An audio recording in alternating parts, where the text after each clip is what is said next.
I can't find this video. It's got to still exist somewhere, right? I don't think. Somewhere. I would hope so. I mean, they say the internet's forever.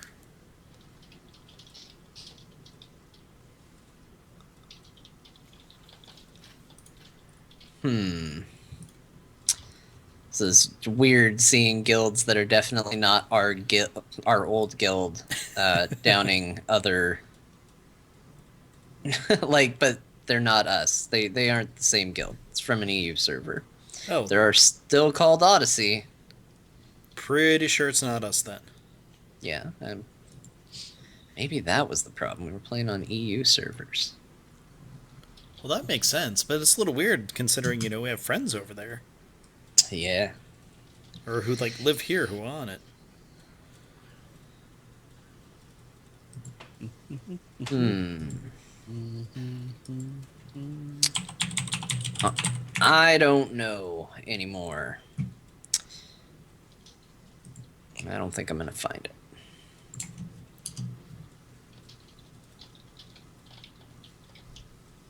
I think it's gone. That would have been a fun thing to dig up. But oh well. Hi chat room. How are all of you this evening? We're fine, John. It's great to see you. I was waiting for someone to do that. The voice of the chat room. Boy, John, you look especially handsome today. Oh, thank you, chat room. I got this old thing. I just got dressed up for you. Chat room, I hope you realize that he does not need any more buttering up. Oh, that's okay. It comes from a place of love. You sound kind of like Towley. Let's just focus on how handsome John is.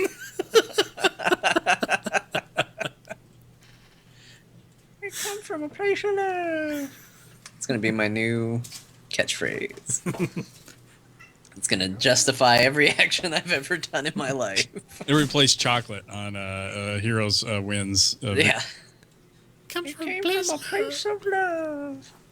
Just, copy that beforehand. And Yeah, then it's gonna be tough enter, to type paste. in the time frame.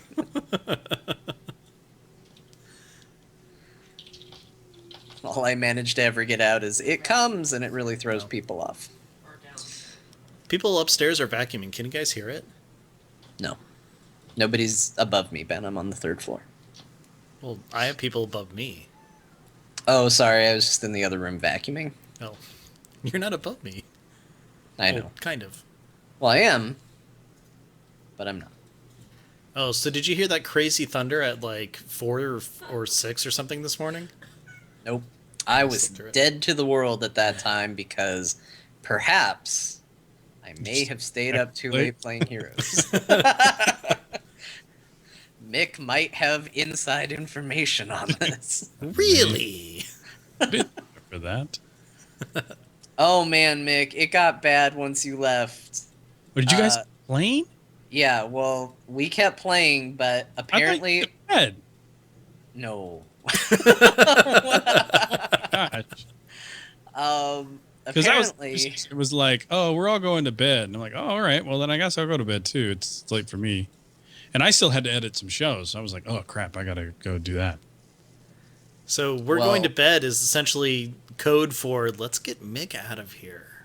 Yeah, well, that's what I take it as. I mean, hey, you can only take so much of me.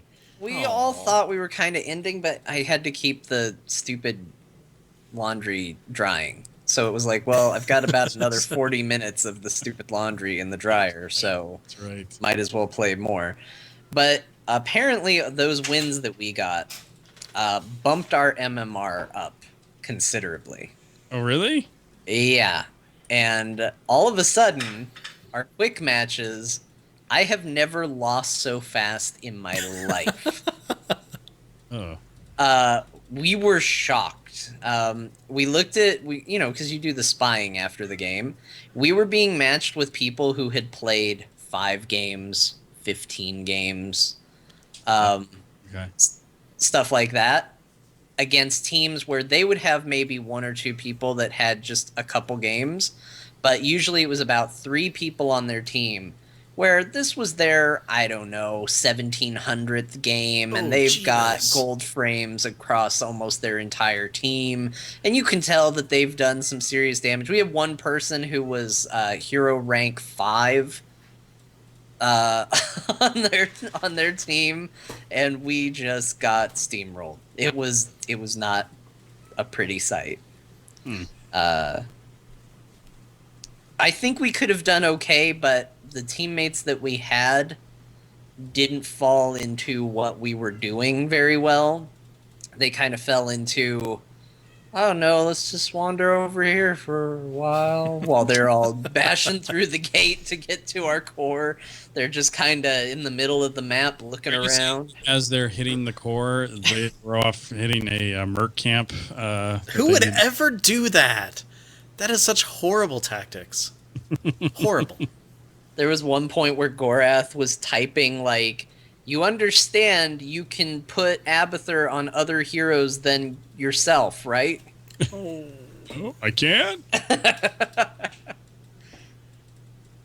Wait, did he actually put a hat on himself? Well, he kept doing that thing, I don't know Abathur's moves, where he creates the little, like, construct version of himself or whatever it is, and he kept just putting it on that. Other than that, it seemed to be on turrets or minions most of the time. Definitely not on any of the melee heroes, where it would have made probably the most sense. But...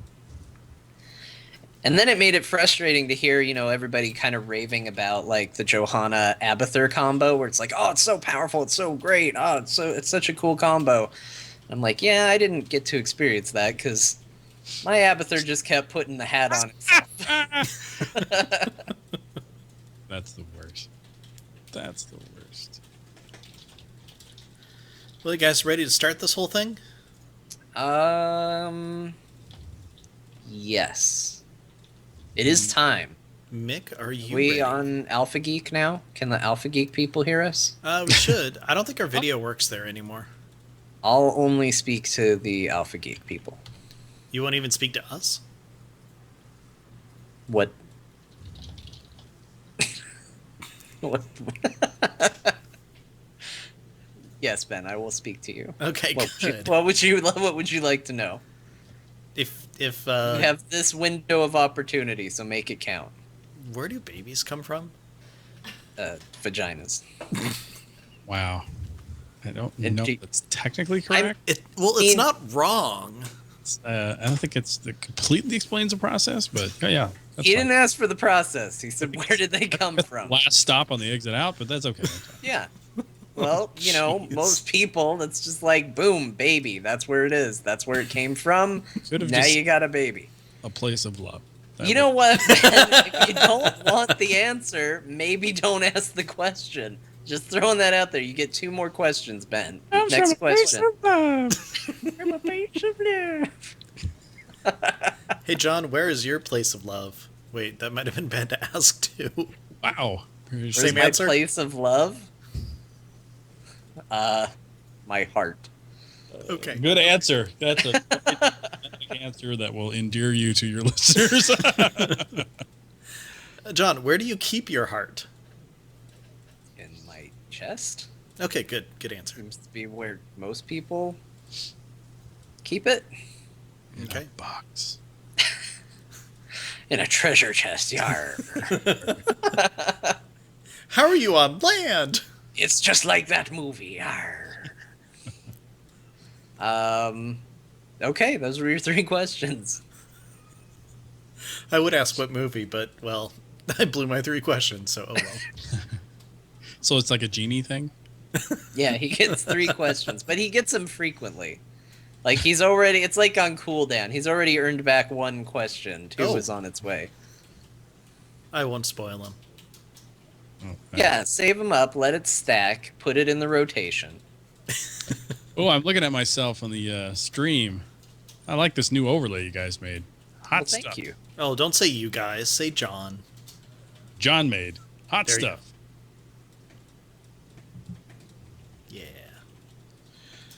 All right. All right, let's do this. How do we start the show? Mick, whenever you're ready. Okay, give me 1 second to get to where I need to be. Okay. I probably should clear my throat into your microphone. That's great. This is Mick Montgomery from Stormcast, and you're listening to Azeroth Roundtable.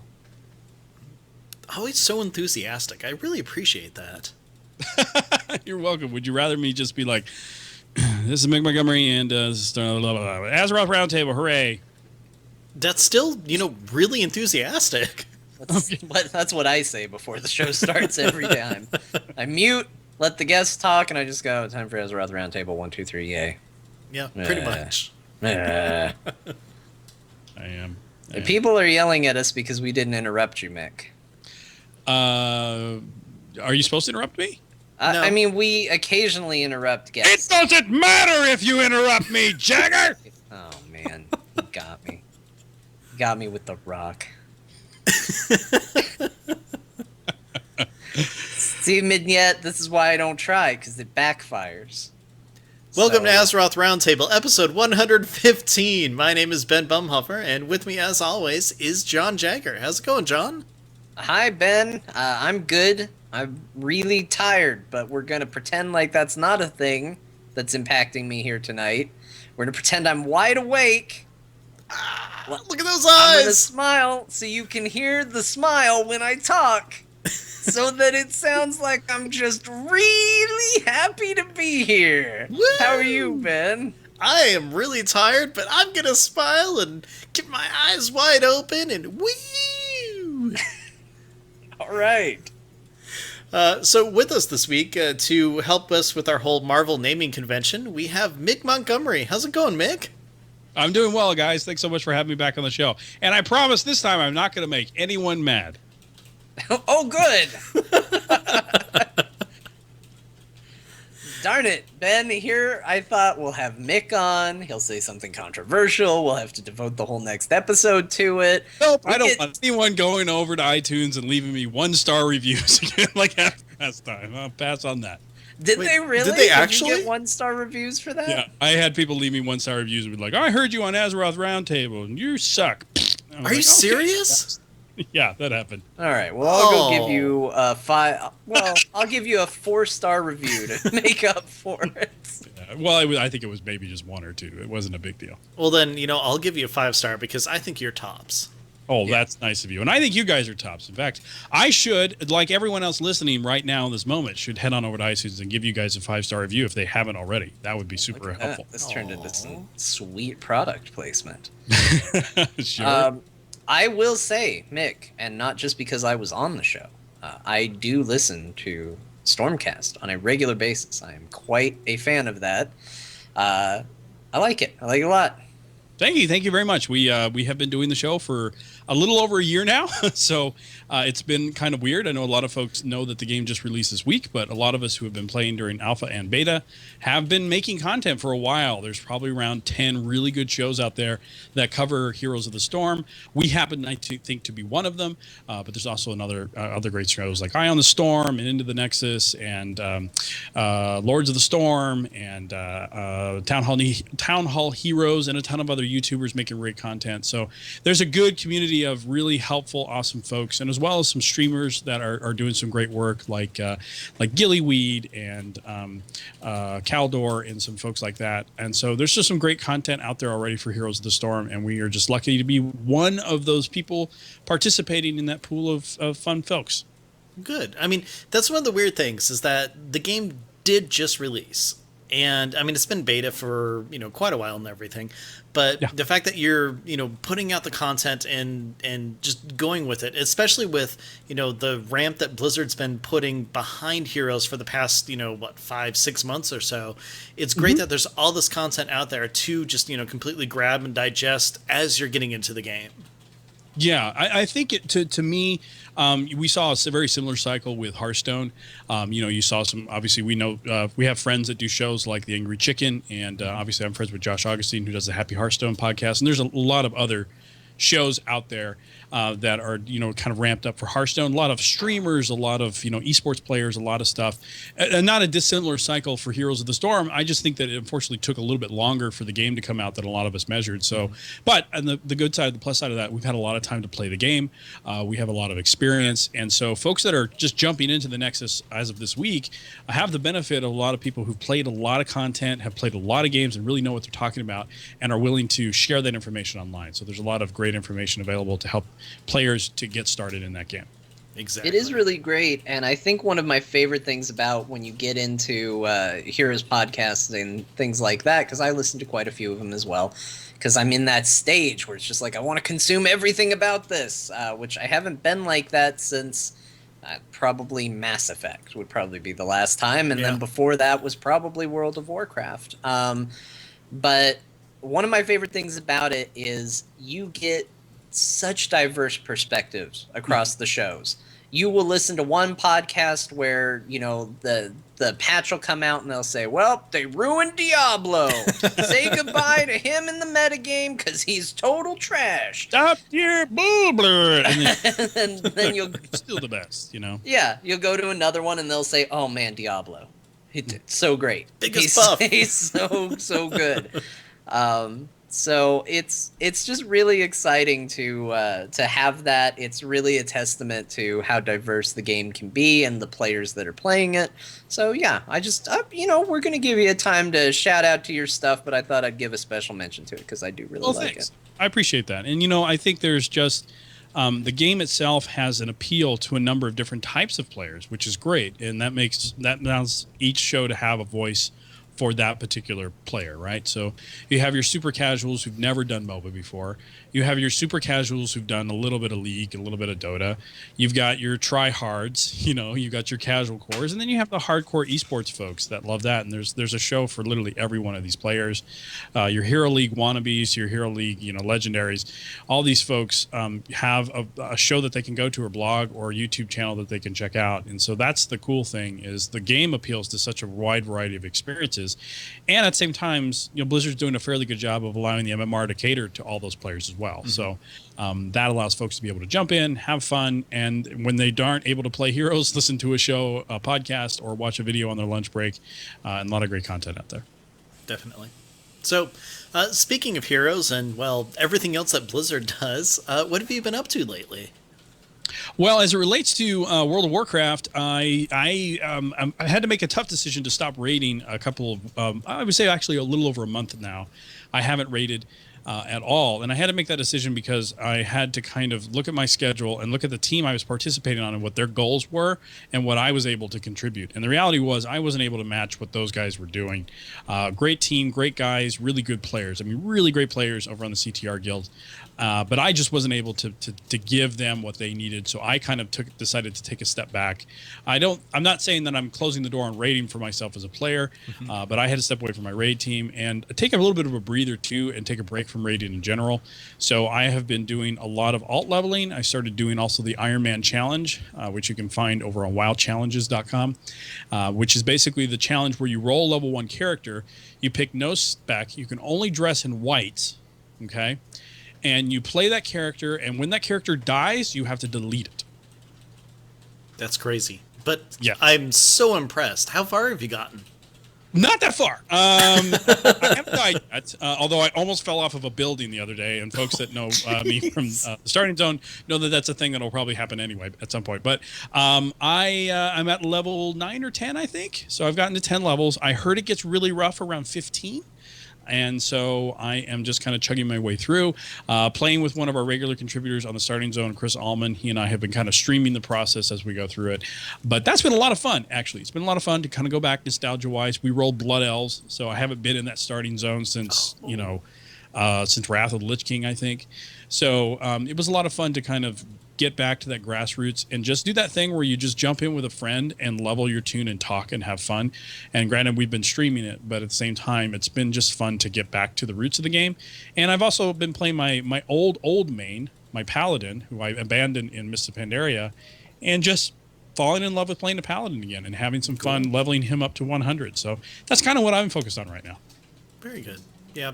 Paladining, that's a thing. Paladining. Yeah, a lot of fun, actually. I need to get in and play with mine a bit more, because she's just kind of sitting there in a very small garrison just saying, I make jewels for you? I can do more, but... Hello? Hello? John, what about you? What have you been doing? Was that it for Mick for now? I think so. I mean, other than playing a bunch of heroes and doing that, that's kind of what I'm up to. What are you up to, John? I mean, last time I was on the show, you're like, I'm done with raiding. So have you still been done, or did it steal you back? So I got back into it for, a week? And then I wandered off like a lost lamb.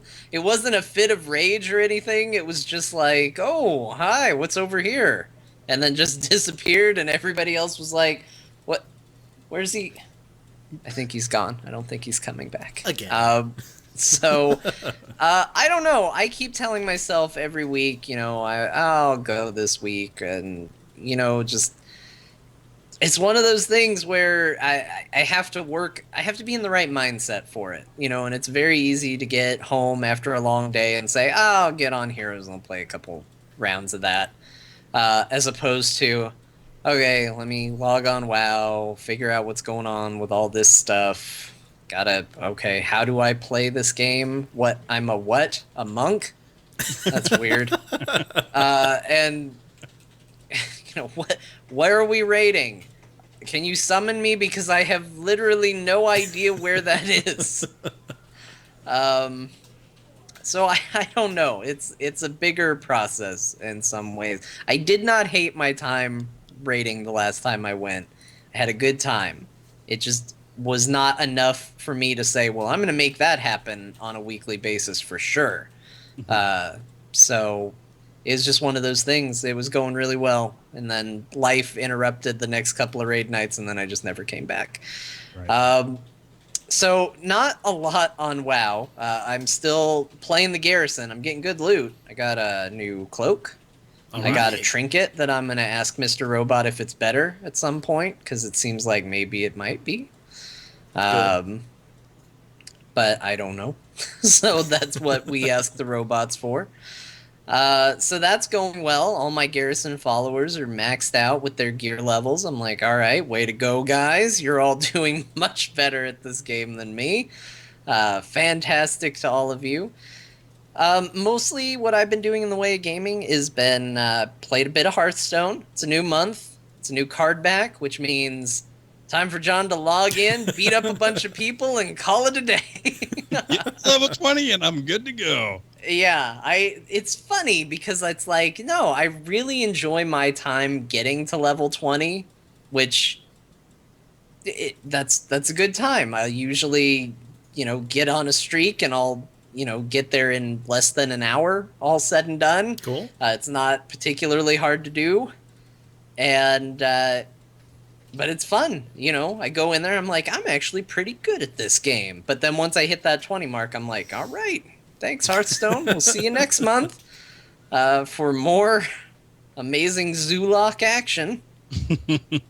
I hear that's the way to go. I like Zulok, so I did what was called a Face Hunter deck before, which I'm sure there are people who are fans of Hearthstone that are like, yeah, you would, because I believe that's considered a...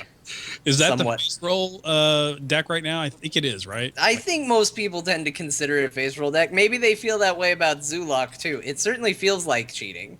Because Zulok feels like, all right, I'm going to just put down... Oh, it's round 1? Let me just put down 15 minions. There we go. I don't even know how I managed it, but I did. What are you going to do?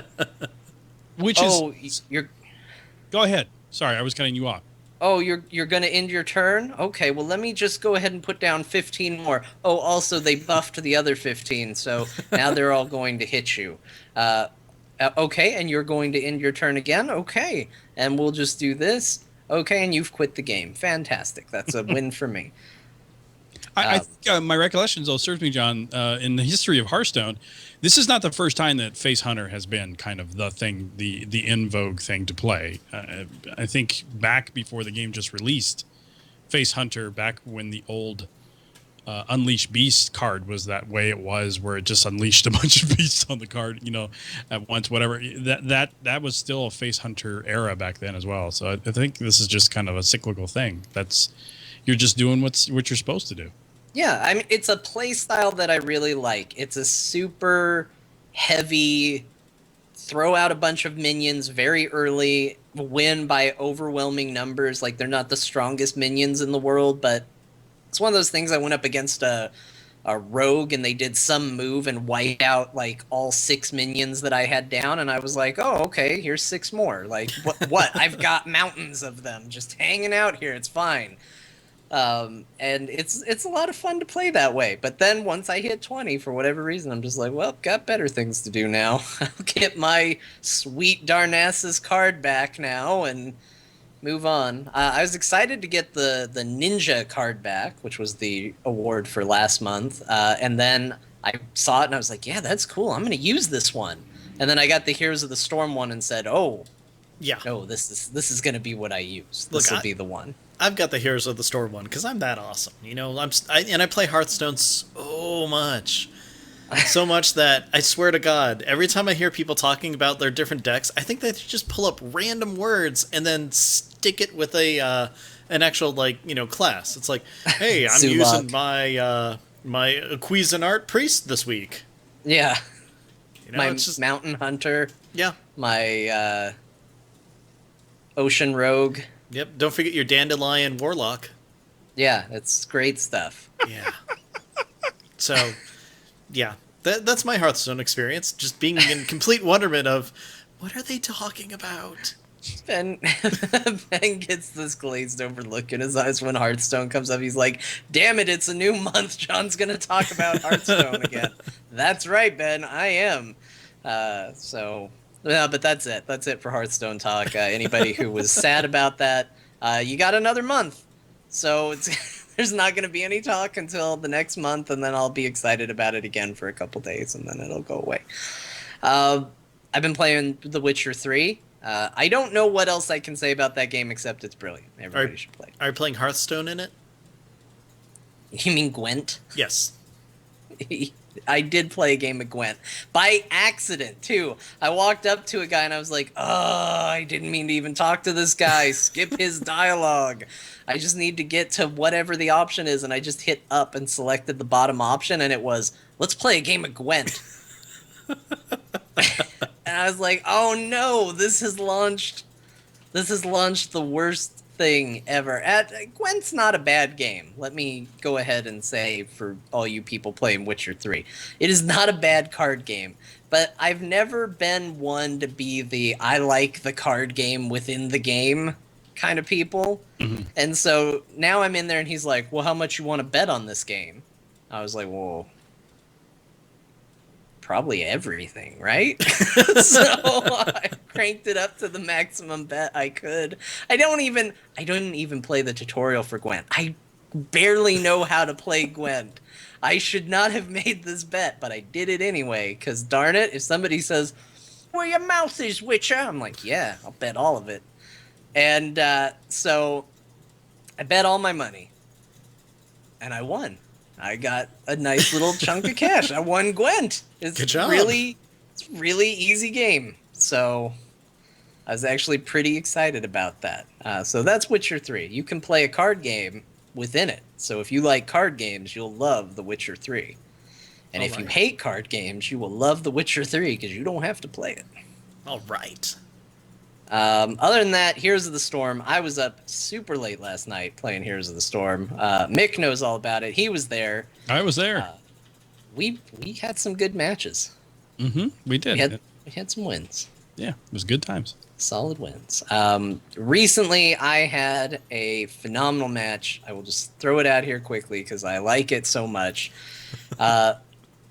Very early in the game, without us taking down a single tower or wall, the enemy team had managed, and this was on Haunted Mines, which everybody says, oh, that's the one where there is actually a snowball effect, and you can actually kind of just lose enough ground to where they steamroll you. We had not made any progress on them. They had our core at 66%, and we came back and won the thing. It was the most unexpected victory I have had in that game so far, and it was phenomenal. It felt great. So that is why Heroes of the Storm does not have a surrender option. That is true. That is true. Yes, those games are always the best. Yeah. Oh my gosh, I couldn't believe we won it. It was a miracle. Speaking of miracles, Ben, what have you been up to this week in general? Well, I've got to start off with this just because I have some sad news. John, you're probably going to cheer for me though. But Okay. first off, hey guys, there's something new. Spider-Man! That's right. We're talking Spider-Man. All right. It's a great bumper, Ben. So, John, you remember how much I love Spider-Man Unlimited? I do. You liked that game enough to get me addicted to it. Yep. I have moved it off of the front screen of my phone into its own games folder with all the other games I don't play. You know, every journey begins with a single step. Yep. Yeah. You're on the road to admitting that maybe you potentially have a problem. So, good.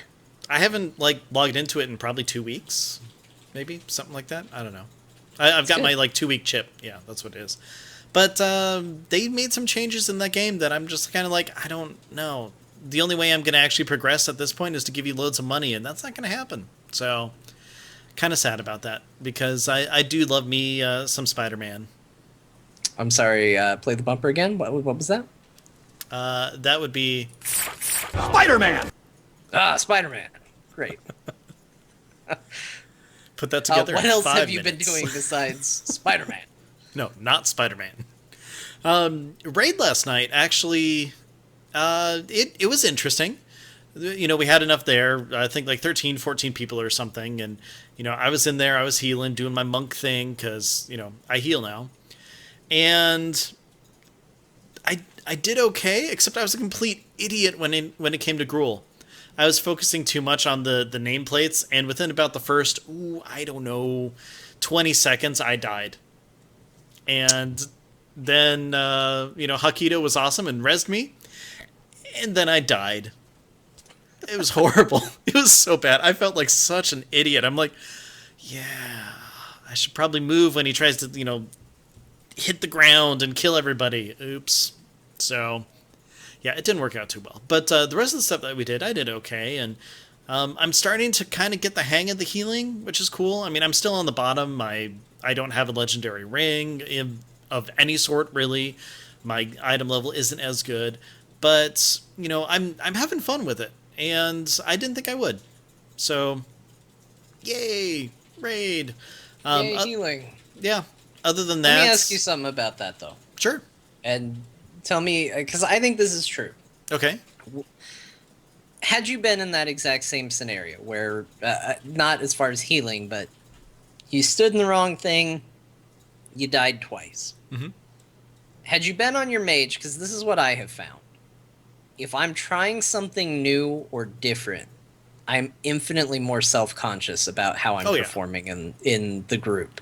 Had that been your mage, you would have been like, psh, boy, am I having a dumb night. Whatever, though.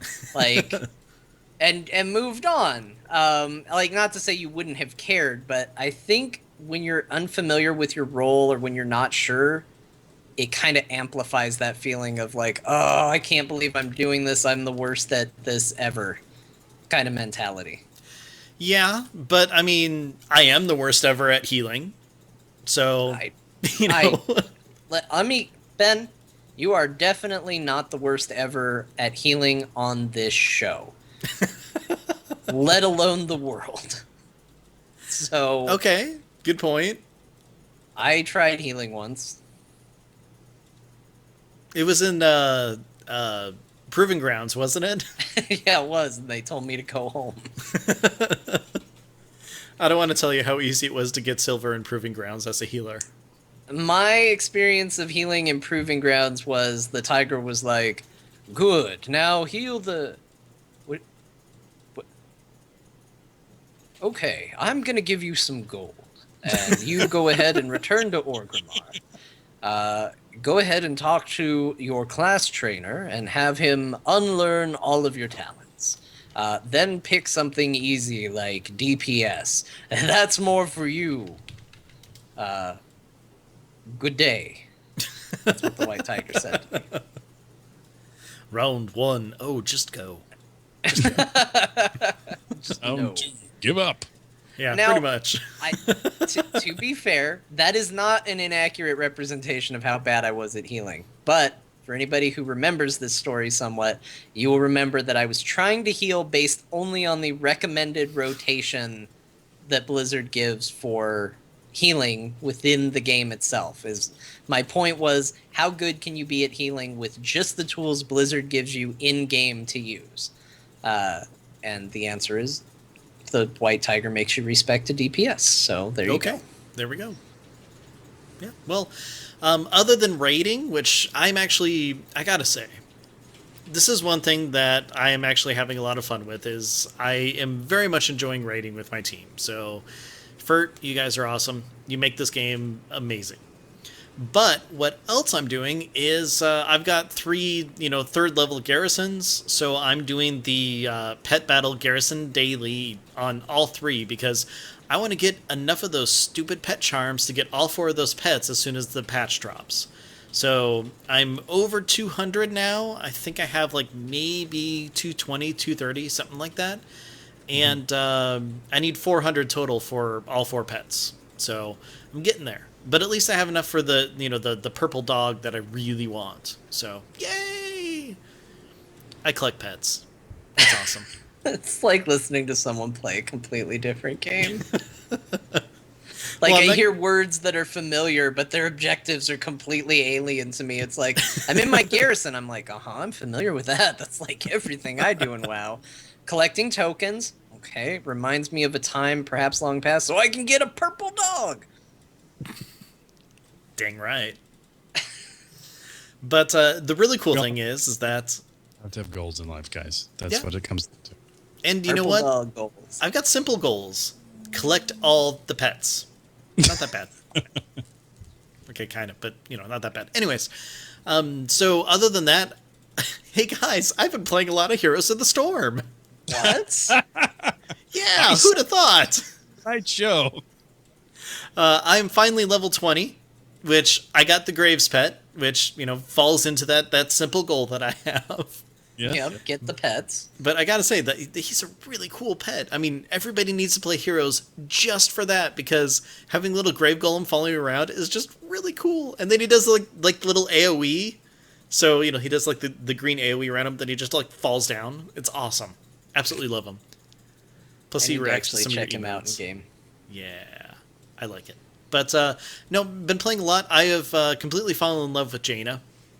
So she's my go-to assassin. And it's not entirely because they brought back the winter skins and I'm running around as, Christmas Jaina and riding the reindeer. That's part of it. But I found a really good build for her, and I've been playing around with that, and for the most part, doing pretty well. So, I'm happy with that.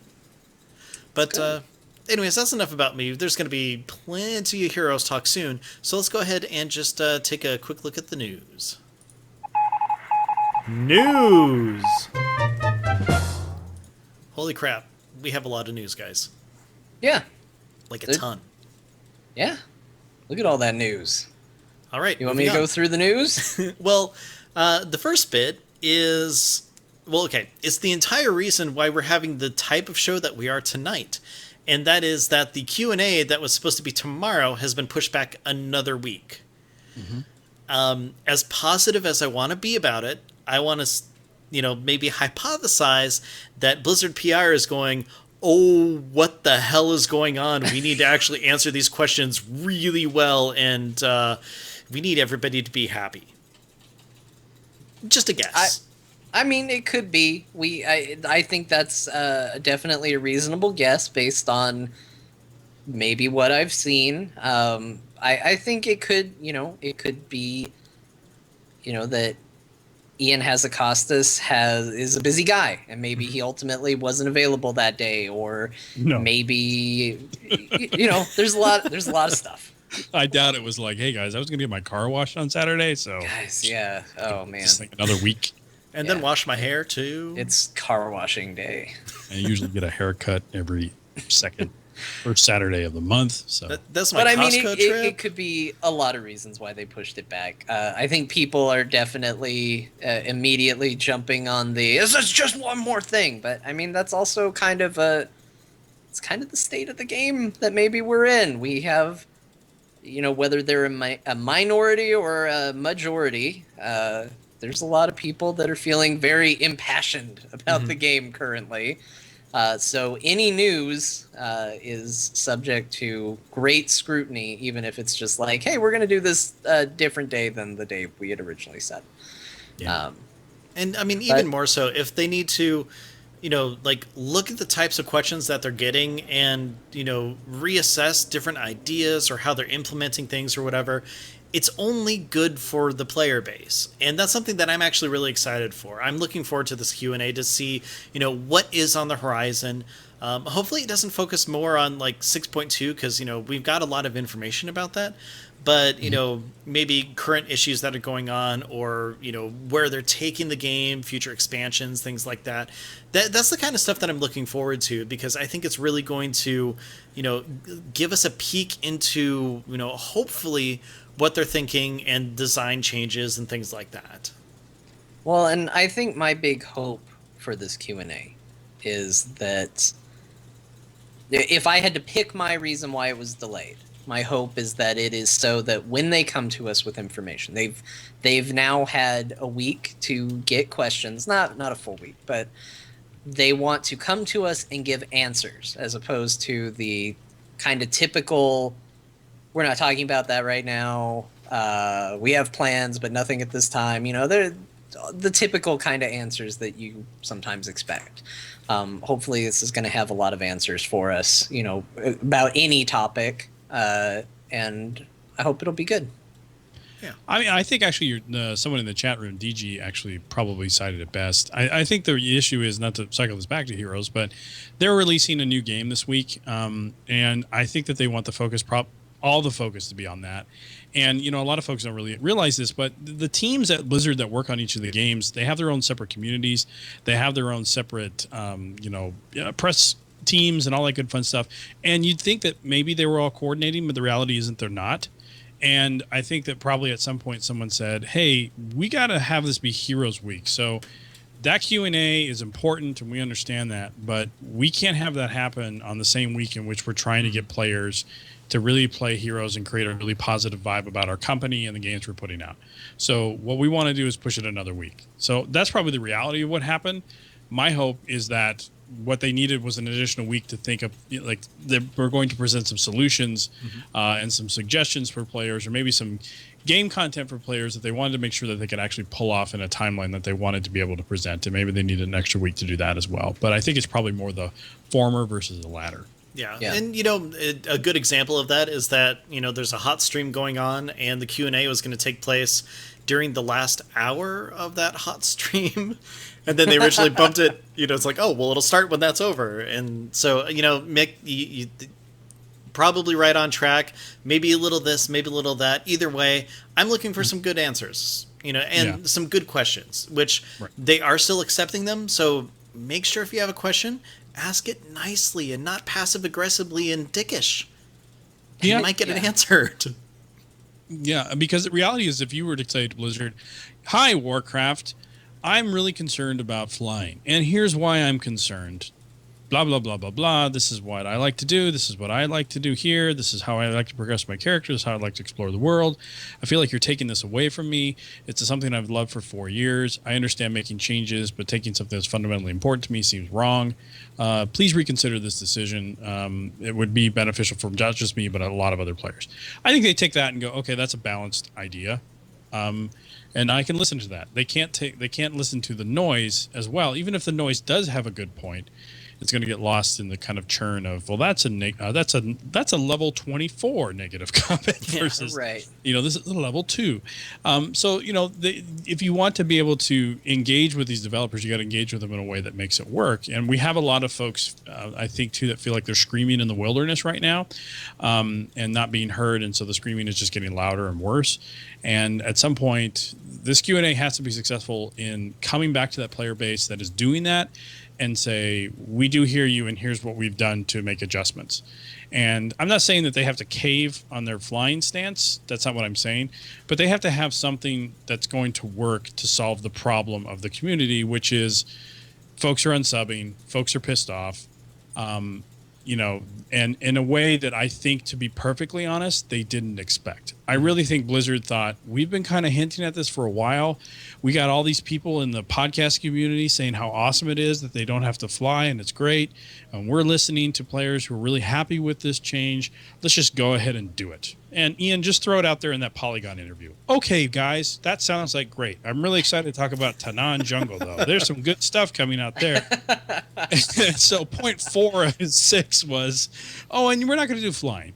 And, by the way, there's this awesome thing and then this awesome thing. And everyone, what? I really think that Blizzard just stepped on a landmine and didn't expect it to explode the way it has. And so they're scrambling to figure out what they can do to make this better and right. Mm-hmm. This is completely different than the Real ID issue. The Real ID issue was a real reality issue, i.e., I'm a woman. I don't want to get harassed by people, okay, online. That was a real life issue, and I think Blizzard realized really quickly, we can't do this. Let's go back. What's about face real quick on this? Mm-hmm. This is a game issue, and so it's a little bit of a tougher issue, but it's manifested so much bigger than any other game change that they've kind of proposed and the response to it. So I really think for the first time in several years, Blizzard's got a real, what we used to call a cluster F. When I used to work in golf courses, they've got a real cluster on their hands, and they've got to somehow figure out a way to defuse the bomb. And right now they haven't figured out a way. And I think they think that maybe we might risk actually blowing this up worse. So let's not do this on the day in which we've had this community team and this press team for this game put in all this work to set up the streaming event at YouTube. And I know a lot of our employees want to go to that as well. So let's not blow this up. Let's just push it another week. Yeah. Sorry, I thought I just heard a monkey. That was my son. Oh. Also a monkey. Because, it sounded like it was from upstairs. I don't know what's going on upstairs. It's weird. They're vacuuming. There's monkeys. I don't even know anymore. Monkey maids! Yes! Anyways, to get back to it, you said it right. Everything needs to be respectful. Do what you need to say. I mean, this isn't going to be another, Ben's push get rid of gnomes in 2010. We're not doing that again. No, this is, it's about gameplay. It's about the community, and be respectful to each other. I didn't like gnomes. They're okay now. Careful, man. Careful going down that road. They're okay now. Yeah. They're okay now. But it wasn't all bad news for the World of Warcraft, Ben. No, I'm actually really excited about this next bit. World of Warcraft was added to the Video Game Hall of Fame. Now, it should be pointed out that this is, it is official in as far as it is a thing, but there's nothing to prevent someone else from creating the real World Video Game Hall of Fame if they want. I mean, they're doing it. There's going to be a Video Game Hall of Fame, and World of Warcraft was admitted. So it was actually the most modern game of all the games that were added in the first class, which was Pong, Pac-Man, Super Mario Brothers, Tetris, Doom, and World of Warcraft. I think it absolutely belongs on Definitely. there. If not just for its pure staying power, its touch and influence has hit so many games that we play nowadays that there are people that I'm sure don't know or haven't played World of Warcraft that have no idea that this game that they're playing, that they're way into, was totally inspired by World of Warcraft in some way. Mm-hmm. Even the RPG elements of shooters like Call of Duty eerily similar when that first appeared in the very first Modern Warfare game. A lot of people were like, Call of Duty's becoming World of Warcraft. Like, that was the big headline at the time. So it was very influential. It's been around for a very long time. I think it definitely has its place. Yeah, I'm excited for it. I've played this game for years and years, and anything that really has that much attention deserves to be put in a place of respect, in my opinion. So, yeah. Next up, I'm also really excited for this. There is a... What, John? I am. I'm excited. Are you? I didn't think I would be, but looking at some of it, it's really cool. And that is the new raid tier. Go ahead, Ben. Hellfire Citadel.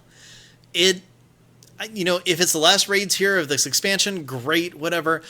I saw some of the stuff, and I think it's going to be interesting. I mean, we'll see how the actual challenges go and everything like that. I haven't been paying attention to the PTR. Heck, I don't even know if they've tested any of the fights, but the idea of it and everything, it's kind of thrilling me. I'm excited to go in there and just destroy demon crap. Mm-hmm. I mean, there's green everywhere. It's very green. Yep. I think that right now, too, though, Ben, like, I'm listening to both you and John go back and forth. And I think John's sitting in the place of, I need Warcraft to impress me again. And Ben's sitting in the place of, I'm not in your camp. I'm fine where I'm at. And I can see exactly why you're excited about this particular raid tier. In fact, I don't think you could be a Warcraft fan and not go through this preview and not get some excited. Just because of the kind of the scope of the all-star lineup they've got in here. I mean, you're going to be fighting Kilrog, Deadeye, the zombie Manaroth, Archimond. You've got a lot of something called Gromash's Torment. I mean, you've got a lot of things in here that is not just your typical raid from a perspective of this thing we made up, Spider Batwing guy. Yay! He put stuff on the floor. It has a, I think if Warlords wasn't in its down dip like it is right now in terms of kind of just enthusiasm, I think a lot of players would be really excited about this particular raid based on what is being featured within it and who you have to fight. Yeah, it's very demon specific. It's very Burning Crusade-y that way. But at the same time, you're going to get to fight Archimon as a raid boss. And that's really kind of a cool thing. That alone should get folks excited. But then you throw in Kilrog, you throw in the stuff about Grom that's going to be, or Gromash that's going to be happening. We all know based on the sneak previews, who's the kind of reveal at the end of the raid. So there's a lot of really interesting things in here. It's just whether or not this raid can somehow. I think I'm regretful for this raid already in that it's coming at such a bad time in the enthusiasm level for the player base, when it should be like a holy crap raid that folks should be looking at and going, this has got so much great stuff in it. Yeah, I think you might be right, but I will also tell you, as someone who is a big fan of the lore of World of Warcraft and all of that, the exact reason why this doesn't do it for me. As I look at it and I go, oh, great. Archimond, I remember killing him already. Manaroth, I remember when he died, 18 times now? I remember when I first saw it in Warcraft 3. I remember seeing his bones in World of Warcraft. I remember that really cool opening cinematic to Warlords of Draenor. He died there. Oh, here he is again, except he's got a big, stupid head wound. Oh, good. They got one of the Warlords of Draenor in there. That's probably good, right? With it being called Warlords of Draenor. Nice to see one of them thrown in there somewhere in the middle. That's cool to see. And a bunch of the regular, these are just bosses. Honestly, the one that's the most interesting is Terran Gorefiend, because they've actually turned him into something that looks like a Gorefiend. I was like, whoa, he's living up to his name. But that's a big change for him. So that was a moment where I was like, I've killed him before, but not like this. So I don't know. It comes back to my big problem with the story of this expansion, which is I still don't know why we're still here. Blizzard has said we have the ability to get back to our Azeroth if we want to. Maybe it's the rogue in me that's just like, peace. Later, we can go home.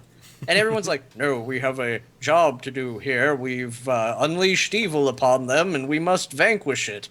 We can't leave these people in their time of need. I'm like, no, we totally can. This happened before, and it worked out fine. Let's go. We've got our world to worry about. Garrosh is dead. Pack it up. The portal's destroyed. If they rebuild it, they're going to go to crappy alternate reality Azeroth. Let them go mess that place up. Who cares? We're done. I do like the point of, my criticism of the Grom solution being solved so quickly in this, too. I echoed that for you as well. So I think what we've got is two dissenting opinions here, clearly. John being the one that I know a lot of players are in, and me being representing probably the hopeful Warcraft. Like, please God, do something awesome again. That would be great. That is definitely where I am. But I mean, if anybody's listened to the show, John and I, we kind of have differing opinions about things. I like things. He doesn't. But no, stop. Right in. I'm dead. Sorry. I'm losing my mind. John, you can't criticize reuse of bosses too much. We see that so much when we're talking about mythic, fantasy, sci-fi, all this stuff, all this level of storytelling. How many times has Batman beat the Joker? How many times has Superman punched Lex Luthor in the face? So many times. So when they're reusing these characters, it's nothing different than what's done everywhere else. It's different when it's not not linear. When you say, okay, you're going back in time, already I'm like, strike one. And then you say, but alternate reality. Okay, strike 2 and 3 all rolled into one.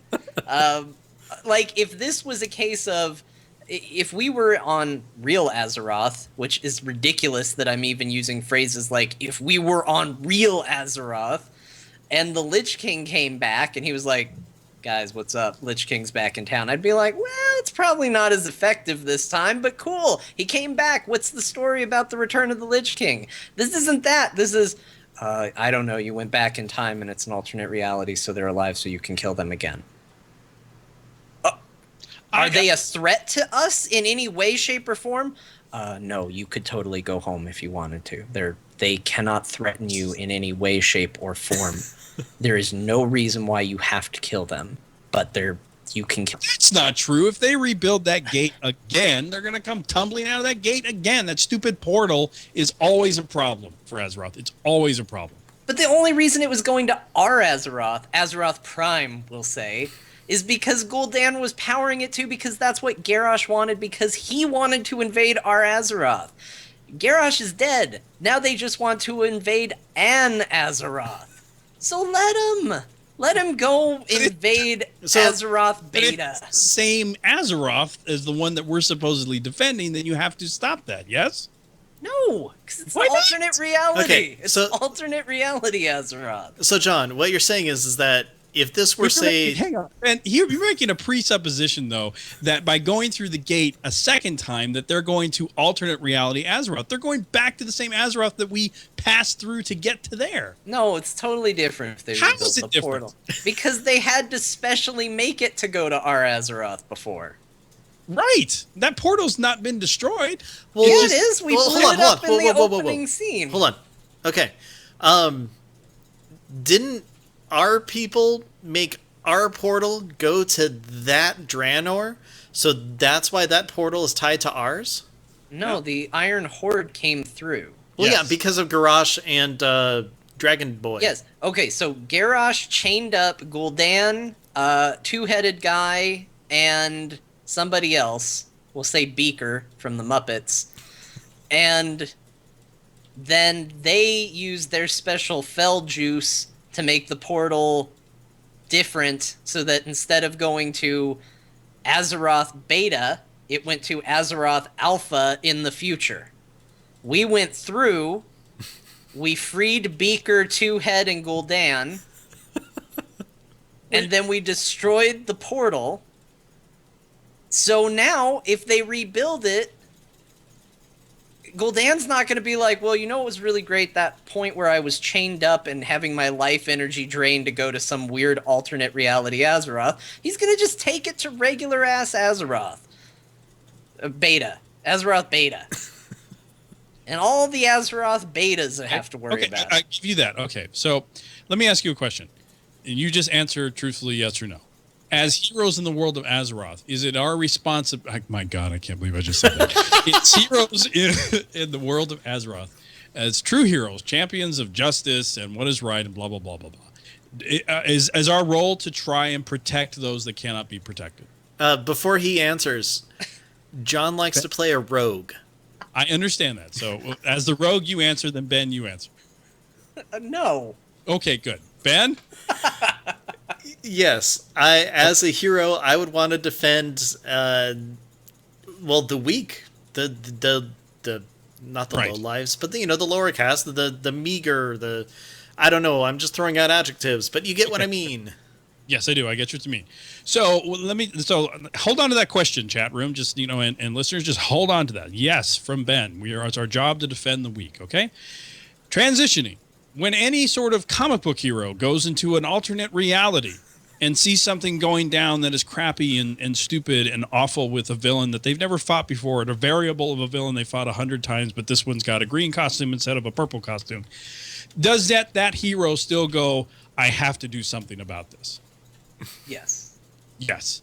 And that is ultimately, I think, the story that is missing completely because they're not telling the story very well. Right. But the reality is we can't just get up and leave, because the reality is, for Heroes of Azeroth, our job, our duty, our responsibility is to stop them from not just coming into our world, but any world and wreak havoc.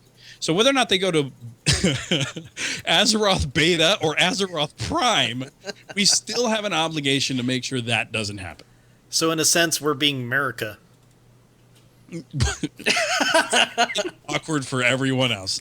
In a sense, we're just being what I think, what Chris Metzen has founded for Blizzard, which is this is what heroes do, right? Mm-hmm. Right. Heroes sacrifice, go above and beyond.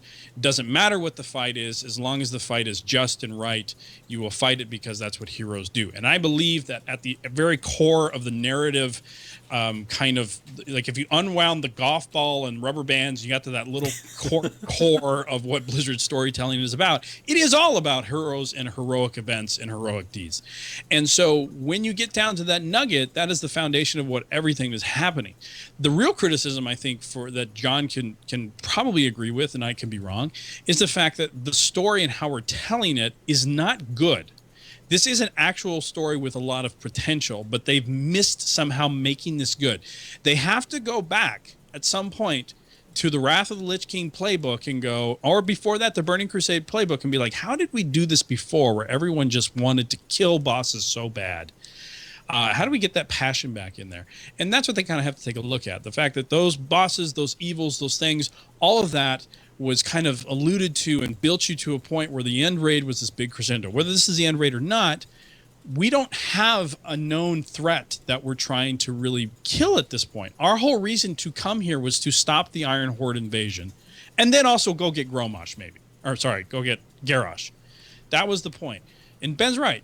They wrap up the Garrosh storyline very early in this particular expansion, and we did stop the Iron Horde from coming from the gate. So now we're either stuck here. What are we doing? Well, the idea, I guess, would be, if you were to ask Metzen or all the other folks that are in charge of developing the story content for this, is that, well, you're heroes. You're here to fight the good fight, and you need to fight the good fight. Well, great. What fight are we fighting? And I agree with John that that's not clear based on this. If this isn't the final raid, then what is supposed to be the final raid, and what is the point of this? And that's what we're missing fundamentally. And that's why you have players that traditionally I think would be anchored into this game are going, I don't know what's going because they don't have that story component, that motivation to keep seeing what's happening next. And that's the failure of this expansion. It's not flying, and it's not having a garrison. It's not any of that. It's just fundamentally the story's run out of gas. And I will say, you are right. I do agree with that. Because the reason I was able to make the joke of, what are we supposed to just be here and defending them because we can't leave them behind. The reason I can acknowledge that is because in my brain I do recognize that is the story they're trying to tell me that I'm doing. That, hey, you're here because look, Garrosh did bad things, and at first it was against you, but now you gotta try and help these people that are now stuck with this problem he created here, and you gotta finish what you started. I recognize all these story tropes. I recognize it because, I can see it and I can figure it out, but man, they have made me work for that as opposed to tell me that that's what I'm doing. Instead, it was, Garrosh is dead. Go hang out in your garrison. Right. The three of us shouldn't have to meet on a Friday night to do a podcast and then figure that out together. Yeah. Well, that shouldn't be our jobs. It's funny. Ann Stickney wrote a piece, I don't know, a week or two ago. I might have even brought up on the show. I'm not sure. Where she was talking about how, as the player, because we're, the commander of the garrison and everything like that, that it took us away from being, the hero of the story. And I think that totally plays into exactly what you're talking about, Mick. If we were more the hero, the champion, like we were before, getting, maybe more instruction on, hey, go here, go do this, this heroic event needs to happen, then I think that the entire expansion would feel so different. So, great point. I really like that. And I really agree with it.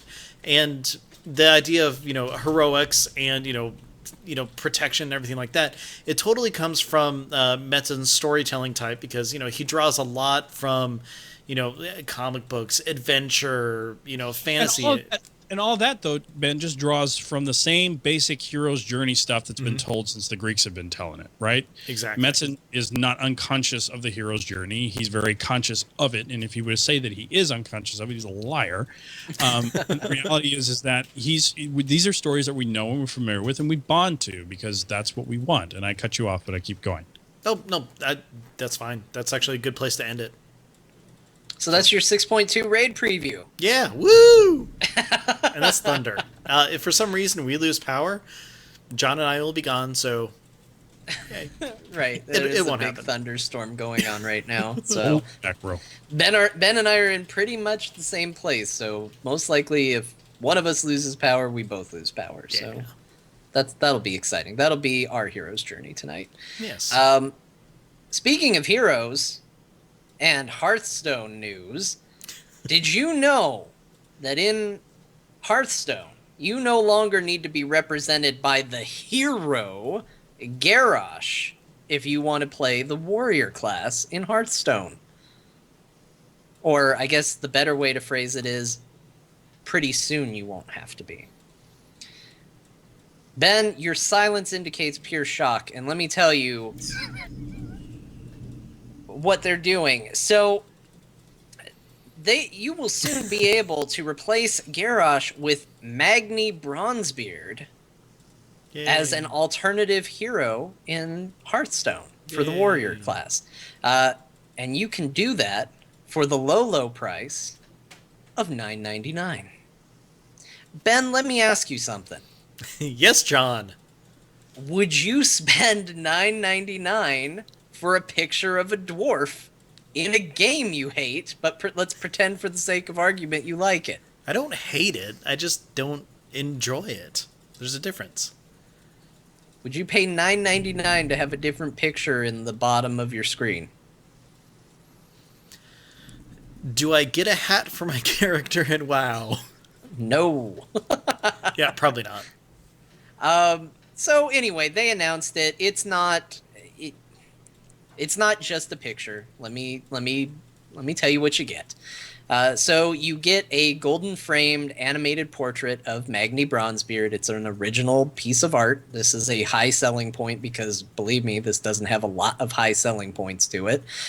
When you use his hero talent, there is now a new animation to indicate that he's a different hero, and he has his own custom voiceover, and you get your own card back. This should have been a cool news story. Ever since Hearthstone was announced, I have been saying, like, boy, it would be cool if there were multiple heroes that you could pick from, rather than who they picked as the icons. But $10 is pretty steep to change that. There's no ability to buy it with in-game currency, so it is only with cash. They might change it. You don't know. Mm-hmm. I don't know. Yeah, they might. So people always get real sensitive when I talk about price, but hey, I was not the only one, because let me tell you, news stories all over the place started talking about how expensive this is. And the reason is, it is way too expensive. When I first read it, I thought it was $9.99 for a alternate hero for all the classes, and I was like, that seems great! Like, I was really excited. And it seems like it's going to be just for the one hero, and that's not a particularly great deal at all. But Mick? if you want to, you can do that.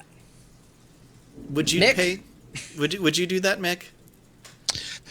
I think if I was playing Hearthstone from the beginning of launch or maybe even beta, and I did play a lot of Hearthstone when that was going on, obviously a different game took my attention away.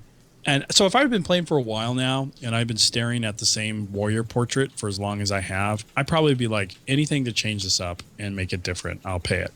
So I think I would pay it just for the variety if I was a more enthusiastic player. For me, I think that Blizzard, from a business model standpoint, is going to stick to this idea of things that could be qualified as skins or purchasable art is going to remain a hard currency, real currency item, and not an unlockable in-game currency item. And I think that's just their stance. And I don't think it's going to change. And you can argue whether or not $9.99 for a hero portrait is too much or too less. I know John doesn't disagree with this, but I'm going to say I paid $10 for a skin on a hero that I hardly ever play. So I think that this is where they think the market is, and this is the threshold they're at. I don't think they're going to change it. Is it too much? I don't know. I think I stare at that thing a lot when I play. So if it's different and fun, then it might be worth it to me if I played more. But for me, I won't be buying it. Just simply, I don't play enough to get the benefit out of it. Well, you bring the up an difference for interesting- me is that with Hearthstone, that can't talk. Between Hearthstone and Heroes, is that at least the way that I feel. But then again, I'm a lot more passionate about Heroes. Is that when you do get a new skin for it, there's more to it. There's more animation. There's sometimes custom sound effects. Sometimes your abilities are different. Like, I'm not going to lie. One of the major selling points on, a $10 Winter Jaina skin is the fact that her elemental is a snowman. It's just cool. So, well, I see that. I think that for what they're offering for Hearthstone is just a little too much comparatively. But again, it's all because I'm really into Heroes, and I'm definitely, much more willing to toss money at that because it's something that I enjoy. Whereas Hearthstone, again, it's just maybe a lot of thunder. Whoa, that's some serious business. I think the explosion just took out. John's still there? I'm still here. It set off a car alarm, you guys. I know, it did. You should go underground. Why are you still sitting in your chairs? And John's on the 3rd floor. I know, I'm closer to it. Oh, here comes another one. This is going to be big.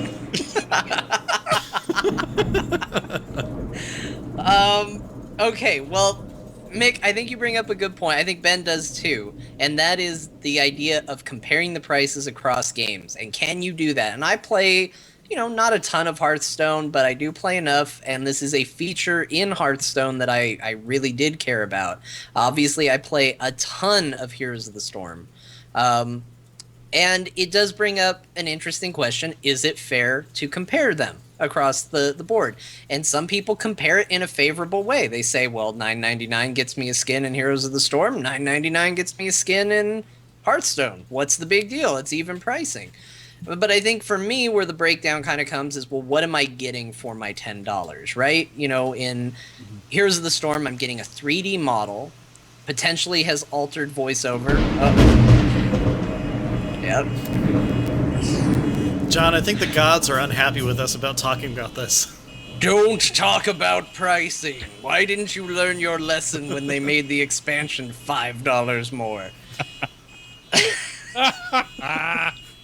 Well, and if we are going to compare, John, it's $15 for a helm in WoW. That's a good point. I mean, it's $25 for a mount. I mean, I think the stuff that you purchase in WoW is far more overpriced than this is. I think the real controversy for this was that a lot of people were expecting a much bigger announcement. regarding heroes than just like it's an alternate portrait. I think folks were really like expecting like Death Knight class or something big like that to come.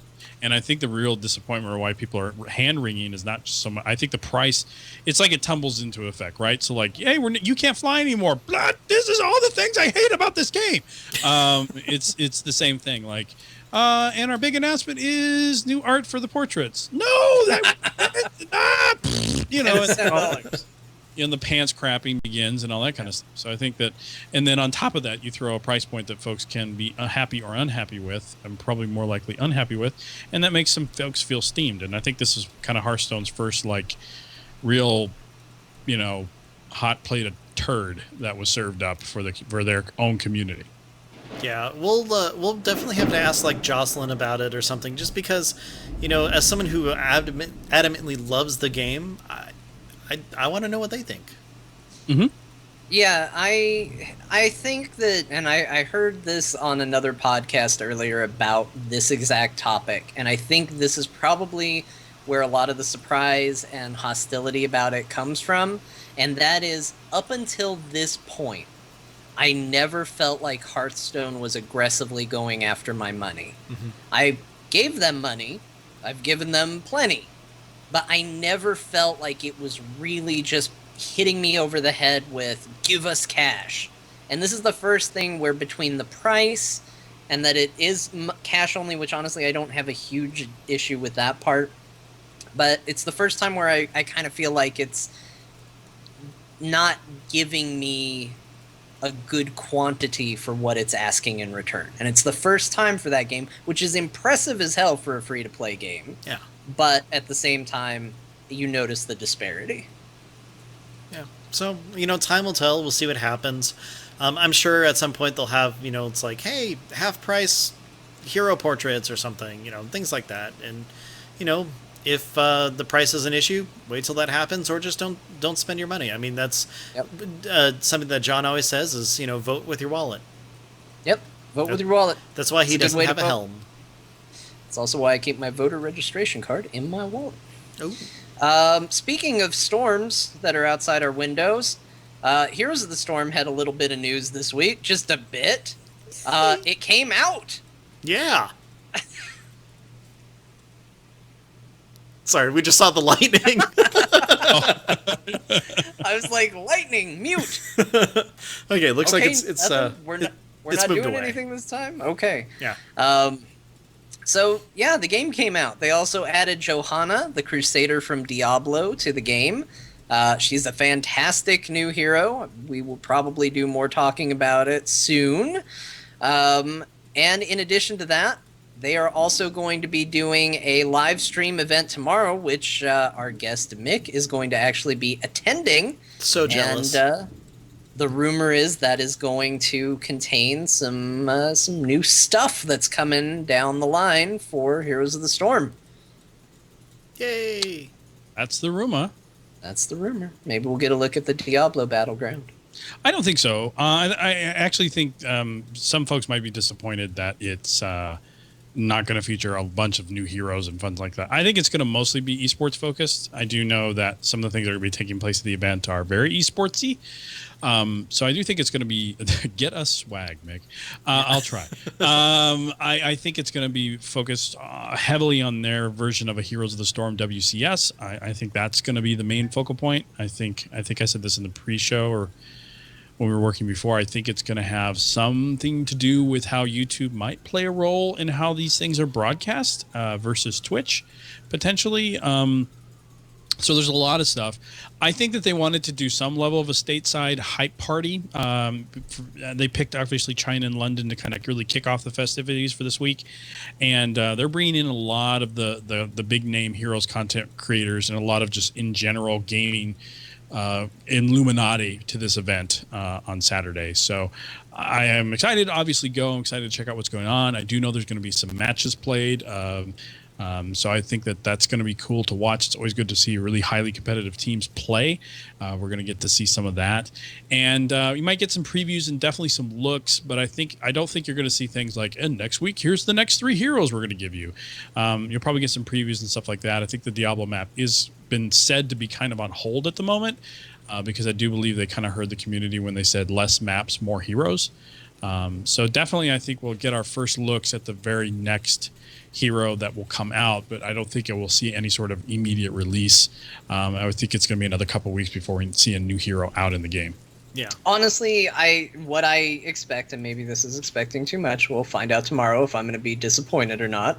Although, honestly, I'm at a point with heroes where it's like any news is exciting news to me, so I'm going to be happy no matter what. But it wouldn't surprise me if we get another one of those little kind of thrown together videos that they tend to do where they kind of show, hey, here's some stuff that's coming, and just, they do a quick rotation of them. And show a couple more of those. Probably includes, whatever the next hero is, however many weeks down the line that might be. Taking a look at that, so I would be happy with that. I'd be happy with anything. I'll be honest. I really think where the community will be disappointed is if they don't see a new hero announcement that's a StarCraft 2 support and a StarCraft support character and a Diablo support character. At this point, or a StarCraft tank character. If they come out with another World of Warcraft character that's damage based, I think that's going to kind of be like, yay, new hero, but I still don't have what I want. And the community really right now wants to have those last kind of hanging chads of characters that haven't been filled in, or I'm sorry, I should say plucked, since they're hanging. So that's what folks I think want. They want some sort of StarCraft tank. They want a StarCraft support. They want a Diablo support. And I think folks will be a little bit disappointed until Blizzard satisfies that itch on the hero front. Yep, I just want Deckard Cain, and he's been mentioned in the chat room as well, but he'd be the best class. Just the Deckard Cain class. I think he'd be a support, probably. Yeah, most likely. His ultimate would be, stay a while and listen. And he just pulls out a chair and starts telling you, okay, level 92 Cleftoff deal. That's quite a treasure you have with the Herodric Cube. Yeah. Herodric Cube would be the other ultimate. He just puts the enemy in the Herodric Cube, and they come out as a completely different hero that they don't know how to play. That'd be so cool! Wouldn't it be? In that instant, somehow the algorithm can analyze a hero you've never played before. It's like, yes, oh no! And if you've played them all, you come out as a level 1 Murky. Just super killable, just immediately. What a great heroic that would be to transform you into a hero you have not. That would be just awesome. I want that to happen so bad. That'd be great. I'd be all for that. If you're really I don't think anybody would pick it except for fun games. Because what if you get somebody who's like, I know all the heroes, it's fine. Well, it's definitely not going to be a hero, like a Hero League WCS pick. When I'm rolling custom matches with friends, I'll definitely come out of that. By the way, gentlemen, just to move back a little bit, this word from Jocelyn Moffat, at least through Twitter, too expensive. Animated is bad. Should be static until you hit 500 wins. $750 is the highest reasonable price. All right. Thank you. I'm with that, Jocelyn. Look at that. Jocelyn and I can agree on things. We can even agree on Hearthstone things. All right. Okay, Miracles last bit of news because we are running long already. Overwatch, guys, how excited are you for that? I'm getting more excited because they won't stop showing videos of it. Yeah. If anything's going to take any of these? Oh my God, yes. It looks like so much fun. I cannot wait. And whoever is playing whatever hero they're showing always plays them really well. Shockingly well. So yeah, you can check those out. They've put up, I can't even keep track of them. It feels like every time I turn around there's a new one.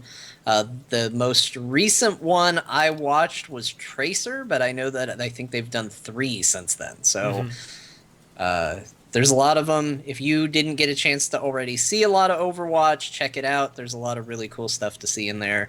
We're throwing in some Overwatch news because guess what? We're coming up on when we're going to regularly have Overwatch news. So because we'll be playing it a lot, hopefully. Yeah, so consider your toes dipped in the pool. Yes. And with that, let's go ahead and take a seat at the round table.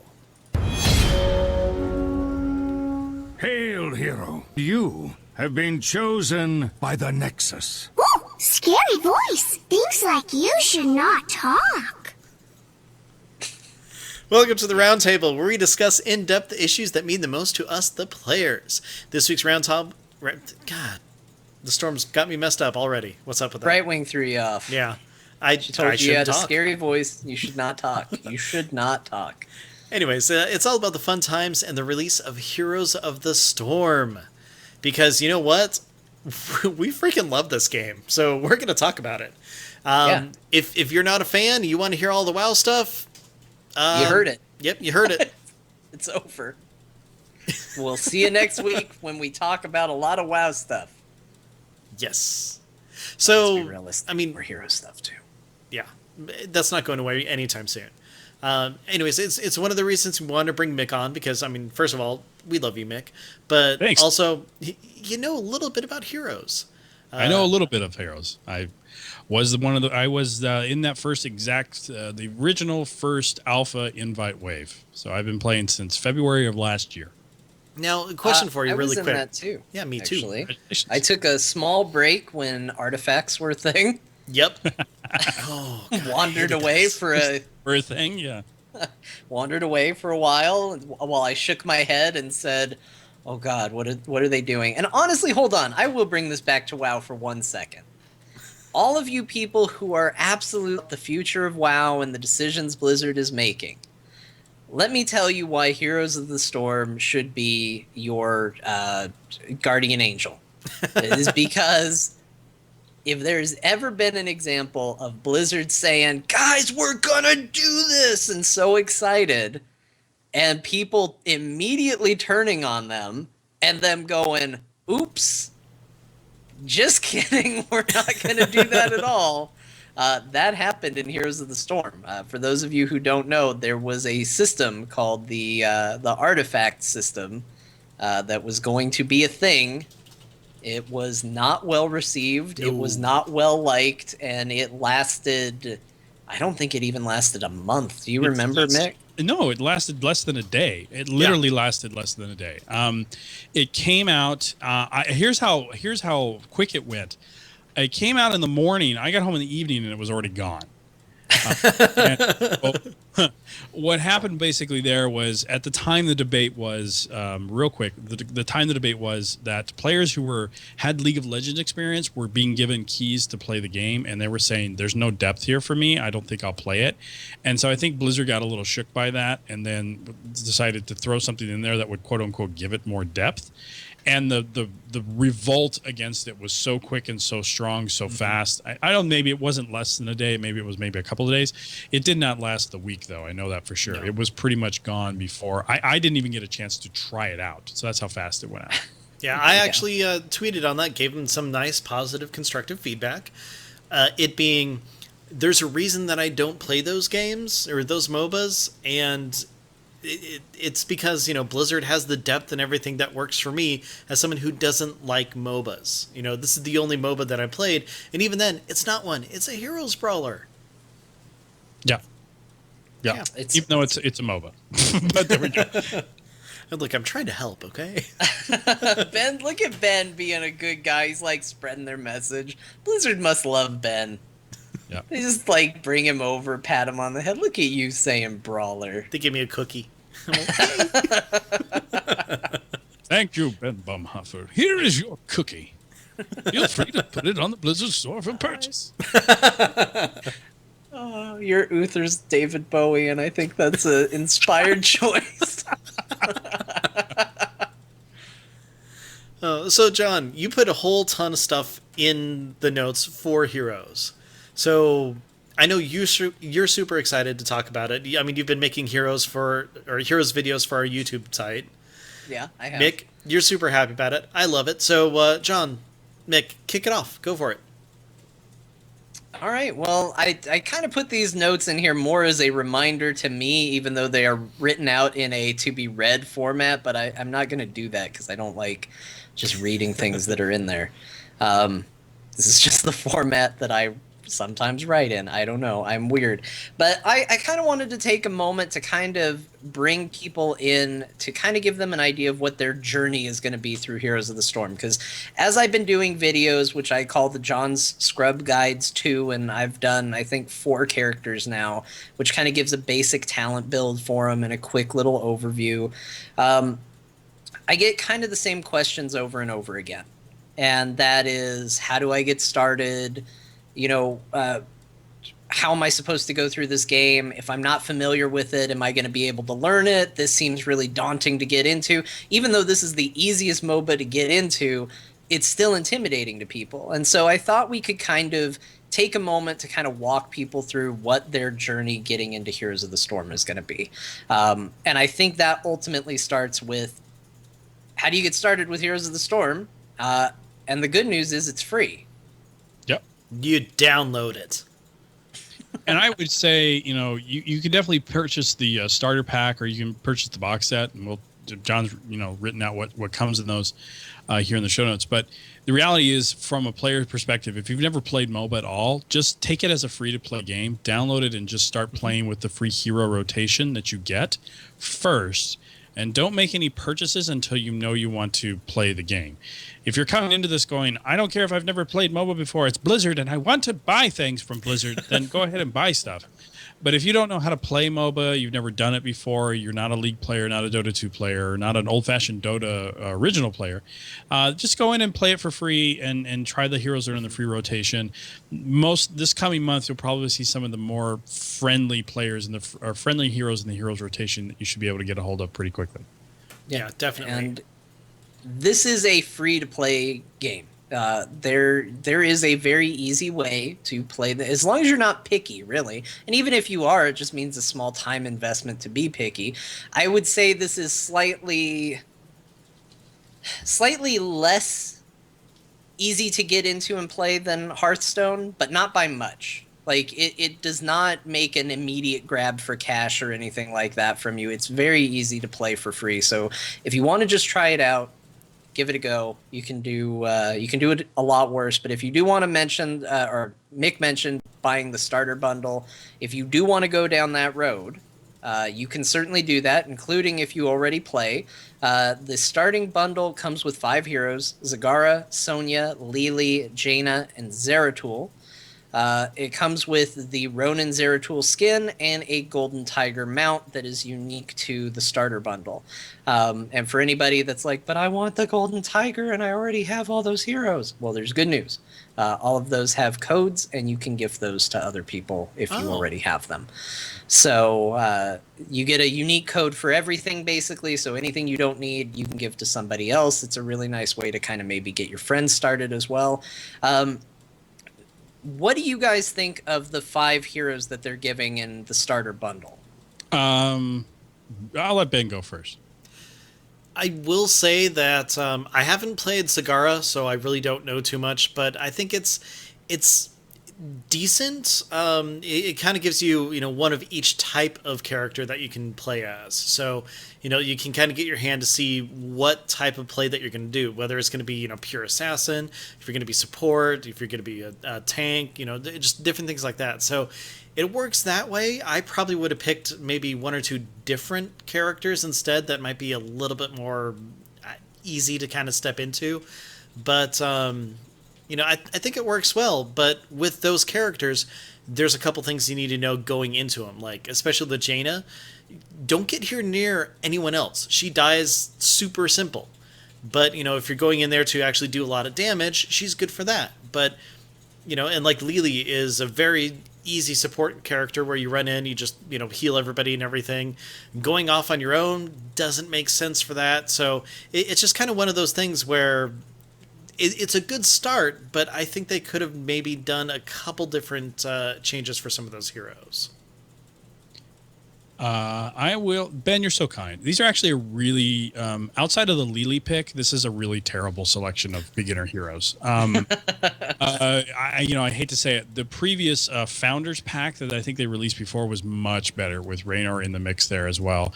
Obviously, when you do the tutorials, when you first start off of it, that's going to be the hero that you're going to be faced with first. Raynor is probably the most basic kit hero, but he is still a very strong and can be a very competitive hero. So just because he's got a simplistic kick doesn't make him non-effective in more elite play. Sonya, I think, is challenging as a warrior. I would definitely say that folks should try out ETC or Diablo first before they go to Sonya to play the warrior class. Jaina, I think, is great damage, but like Ben alluded to, she's super squish and doesn't have really good escape. She'd be much better off trying to play Vala first.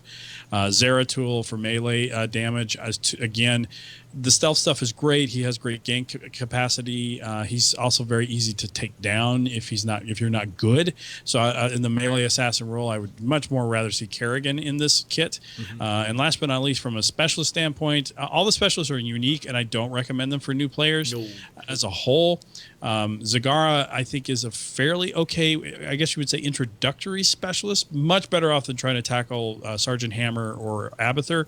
But at the end of the day, probably Sylvanas is a better hero to have in that slot. And I don't think they wanted to put a top price point hero into these rotations to begin with, which is why some of these are a little, not all these are super cheap heroes, but at the same time they're not super expensive. So those who I would go after, I think this has got great stuff in it. The Zeratul skin is really a lot of fun. The Golden Tiger mount's a nice mount, and like you said, John, all this stuff is giftable. But I can't really say to a new player, here's some great heroes to start off with, because they're not good starter heroes.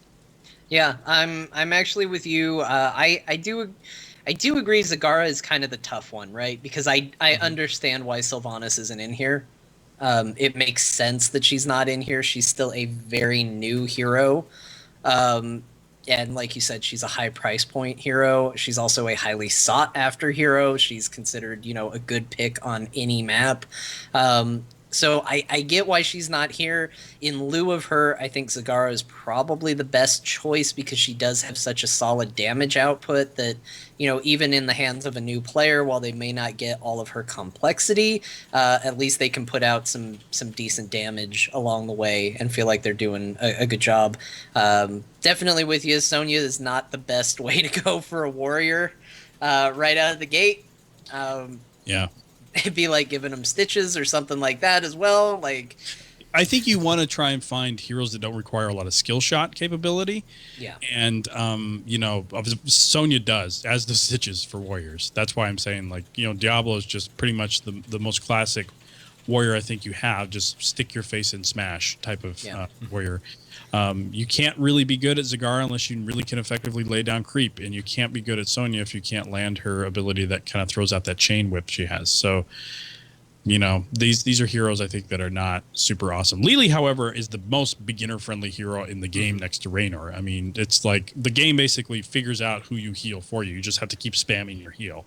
Yeah, it's a perfect choice. For support. I would have liked to have seen Raynor and Vala for the other two.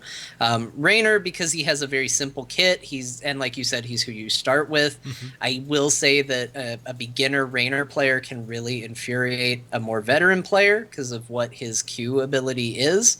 Nothing is more infuriating than trying to chase down an enemy and have Raynor blast them further away from you right as you're about to catch them. But, he does have a simple kit. Vala, same thing. You can build her in such a way to where basically she is an auto attack, damage-dealing menace with a really good escape. So, at this point, like you said, if you're not sure about the game, getting in for free is probably the better way to go rather than buying this. So maybe the people that are buying this are the people that are a little more certain and therefore maybe a little more comfortable getting into those types of heroes. Now, but it is interesting choices. Do they no longer have Raynor as always available? I know that was the thing for a while in the beta, at least. Yeah, he's no longer always available. Oh, that's a bummer. They should have him at least for the next couple weeks, I think. Yeah, I think that I don't know if he's in the free rotation right now or not, to be honest with you. But yeah, he's definitely. I think he's really kind of pretty easy to grasp, pretty simplistic stuff for him, and he's got survivability, which is great for any assassin role. He's got this ability that if he drops down to, I think it's 30% of his health or 20% of his health, he heals up for another 50 or 60% of his health. So you kind of have this kind of automatic, oh crap, bubble, so to speak, to get you out of trouble. And he's got that pushback shot that he has. So all that stuff kind of makes him a player that gives you more survivability. And I think new players really struggle with dying in this game, and that's just the one immediate tip I could throw out there is that if you're dying more than you're taking down, you are not playing this game well. No. And I can tell you that right now Raynor is not on free rotation. Okay. Who are the free heroes right now? Just out of curiosity. Right now we have Lily, ETC, Griffin guy, I forget his name, Falstad, Diablo, Tychus, Azmodan, and I think that's... I'm not sure from the portrait if that's Zeratul or Tassadar. I think it's Tassadar. I've been seeing... Yeah, it might... Yeah, it could be. Yeah, so there you go. Actually, the free heroes are probably better options than... For this week. What's in there? For this week. This will apply until Tuesday, right? That's when it changes? Actually, if I could change my answer on specialist to start with, I'd actually say Tassadar. That's probably the specialist you should start with. I thought he was support. He's support. Is he support? He's support. Right, they're right. Him over yet, but yeah, he's actually a second good support after Lily as well. Yeah, Tassadar is a lot of fun to play. We have a whole church based around him, so yeah, that's exciting. So let's say you got the game now. You're happy. You've downloaded it or bought it. What's next? And what's next is you go to the tutorial, earn gold, learn the basics, and try the free heroes. Because the first part of this game is finding out what you like. And Ben, let's go ahead and start with you. How hard was it for you to find a hero that really gelled with you? Have you found it yet? Yeah, I've actually I have a few. I will say first of all, on your team, you can only have one of a specific hero. So let's say John and I are both playing, and we both really like playing Sylvanas. We have to figure out between the two of us who is going to play as her. So that is, John, you're better than I am at her, so that's why I always concede with that. But that's one of the things that you have to realize. So having a good idea of 5 characters that you're comfortable playing with, or if you're doing like drafting 10 characters, which is really handy. It's one of those things where it takes a while to kind of get a good feel, to know what you're good at, what you like. And for me, I have come out to find that I like playing Sylvanas a lot. I am also a huge fan of Jaina now. I've been playing with her a ton over the last couple days. But more surprisingly, I started off as really enjoying Muradin, and then there was some balancing and I didn't like him as much, and then there's some rebalancing, and I freaking love that dwarf now. So I mean, if our team needs a warrior, I pick him, and I'm sorry, but I do decent with him. I'm not going to say I'm awesome because I'm not awesome at anybody, but I do pretty decent with him. I think Ben does a pretty good job. Oh, you're just saying that, but thank you. So what about you, Mick? How hard was it for you to find a hero that you really gelled with? Not hard at all. The first hero that I knew I was going to play ended up being the hero I fell in love with, which was Uther. And he was my first maxed out during the alpha and beta phase. He was my first kind of maxed out level tune or character. And so he was great. Since then, I surprisingly fell in love with Stitches. He's now considered my most played and most takedown hero because after the reset back in November, I stopped playing Uther for a while because I was angry at Blizzard in general. And that's a whole complicated thing. So I didn't actually get back to Uther until very recently and remembered why I fell in love with him so much. So I have several loves. Stitches is one. Uther is another one. I do have Nazebo up to Master Skin, which is great. I have a lot of it play on Sylvanas. Let's see who else. I do have a lot of time on Rhaegar, even though I would pick Uther over Rhaegar in a heartbeat. And I have a lot of time spent on most of the warriors. I'm having a ton of fun right now playing a new Barak, he's just so much fun right now ever since they fixed his bugs. But I've got a lot of time in on Diablo and ETC as well. Both of them are great warriors. So I tend to play more warrior, even though in my games and matches that I play with John, I end up being support more often than not because no one else will play support. But hint, hint. But at the same I bought Brightwing today. So yeah, those are the heroes that I go to. But the reality is that even though I struggle with heroes that I may not like to play, like Zeratul, for example, somebody out there is great at them, and somebody out there is going to be great at them. And these heroes, and I don't mean to shill this for Blizzard in any way, shape, or form, there really isn't a bad hero, because there is a hero that works for every player. So even though today someone will say, well, Gazlo's not really top tier in the competitive esports scene, that doesn't matter. If you're a beginner player, Gazlo might be your top tier hero. He's the hero that when you get done with a match, you're looking at 23 takedowns and 2 deaths, and you're like having a blast playing him, and you're really effective with him. So all these heroes fit somebody. The main thing that I always encourage players to do, and in fact, we have a post up on Stormcast's website. If you go to stormcast.spazbotstudios.com / what is it, the URL? I think it's tips for new players. So stormcastshow.spazbotstudios.com / tips for new players. You kind of have our rundown of how to get into the game. But how we often recommend you play heroes is simply get kicked off, go through the AI thing with a hero. Don't play against other, real players. Go in through AI and play AI for a while until you get to level 4 and get comfortable. If you feel like you can then at that point go into quick match and play against other players, then do so. Have some fun. And if you really like that hero by level 5 and you can't stop playing them, keep playing them until you get Master Skin. Yeah. And just keep playing them. But if you don't, you're by level 5, you should know if you love that hero. If you don't, stop, restart the process with another hero. Whatever you think will appeal to you, and give that a shot. Anna Prosser, who does Eye in the Storm, had a real popular challenge back in the fall of 2014, which was Heroes to 5, or Hero 5, I think is what it called. And that was to get every hero that's on the roster up to level 5. And I think it's a great way to figure out. It's a great goal to set for more committed players, but it's also a good marker for newer players to know, oh, hey, if I got to get these heroes at least at level 5 before I can really make an educated guess if I like them or not. Mm-hmm. Not to mention, at level 5, you get some gold. So if you find a hero that you like, you might have enough gold to buy them without having to spend any real money. So that's a good alternative as well. As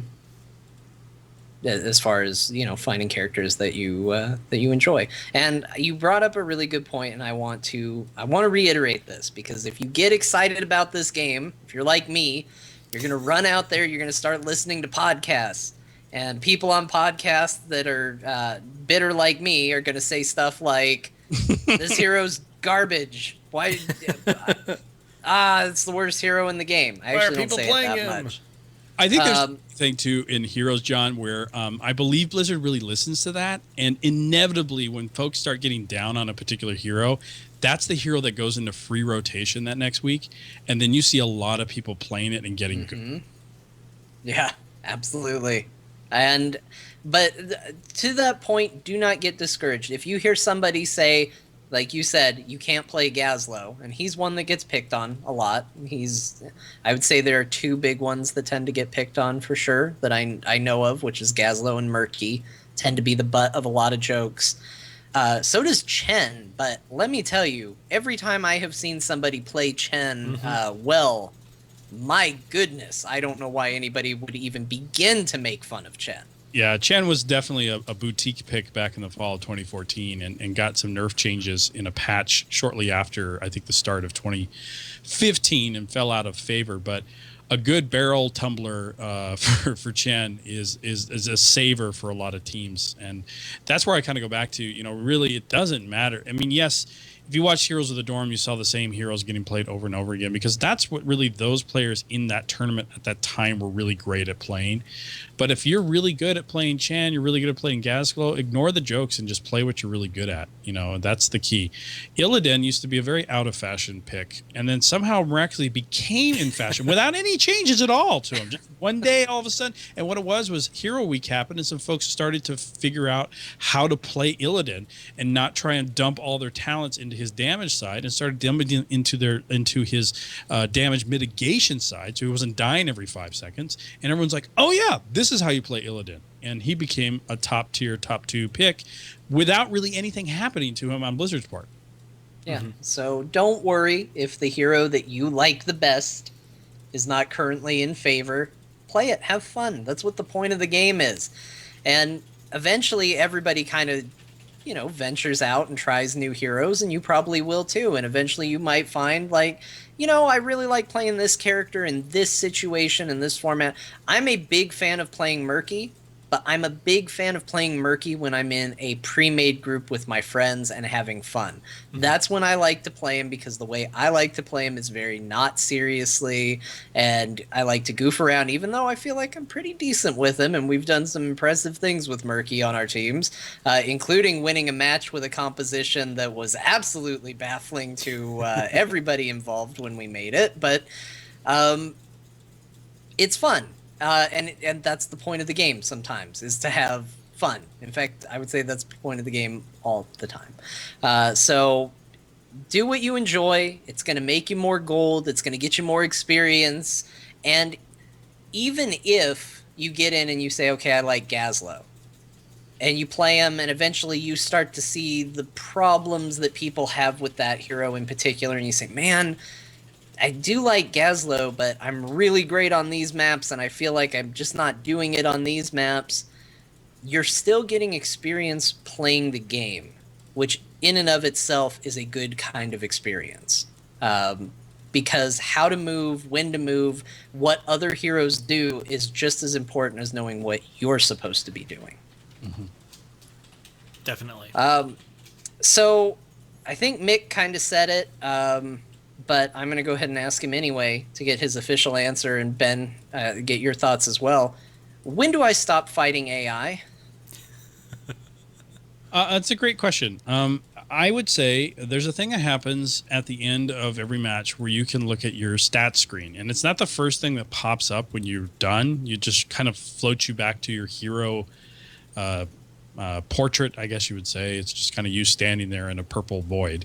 But if you look up there, you can click, it says stats. You want to click on that and look at your statistics. When you start seeing just, damage where your takedowns are over 20 and your deaths are under 4, that's when you're kind of outgrowing AI competition. And that's when you should start looking to play in against actual players. Now, you'll notice a stark difference. Obviously, playing real people versus a computer is a different thing. But at the same time, that's the time it's time to branch out. If you're uncomfortable doing that in solo queue by yourself, I do recommend, this game is so much infinitely more better with friends. Yes. So make sure that you maybe jump in with some friends who are also playing and give it a shot, because if you're going to get your ass kicked, you might as well get your ass kicked with your buddies and your friends than get your ass kicked by yourself. But if your friends are good and can help you along, then it might help you kind of have a less abrasive jump into the pool. Not that the Heroes community is toxic by any stretch of imagination. There's some bad eggs out there, but it's actually much better than what you'll find in League of Legends or Dota 2. So just kind of at that point, once you see those stats climbing into those numbers, you want to then jump in and give it a shot. And at that point, if you feel like you're thriving, then continue to play on. But you really don't want to take a new hero and jump into quick match with them. Don't do that. Don't do that to yourself. Don't do that to your teammates, and don't do that. Just don't do that. You want to continue to take heroes through the recommended path we just gave you, which is through AI tutorial and that kind of stuff. And if you take them through that path by level 4, level 5, if you're really feeling like you're getting the numbers, then move into quick match. Yeah, and one thing too that John and I kind of had this whole experience, and that is, we would play and we would have a lot of fun, and we'd play against the AI a lot, and then we got really bad habits. Like, oh, hey, if we attack the core, we'll pull them off from whatever they're doing. And, that doesn't exactly always happen with, real people, because they can make decisions. It's not entirely based off of, some sort of algorithm that's going on. So definitely, understand that it is going to be a very big difference. And like Mick said, if you're getting just steamrolling the AI, jump into some quick matches.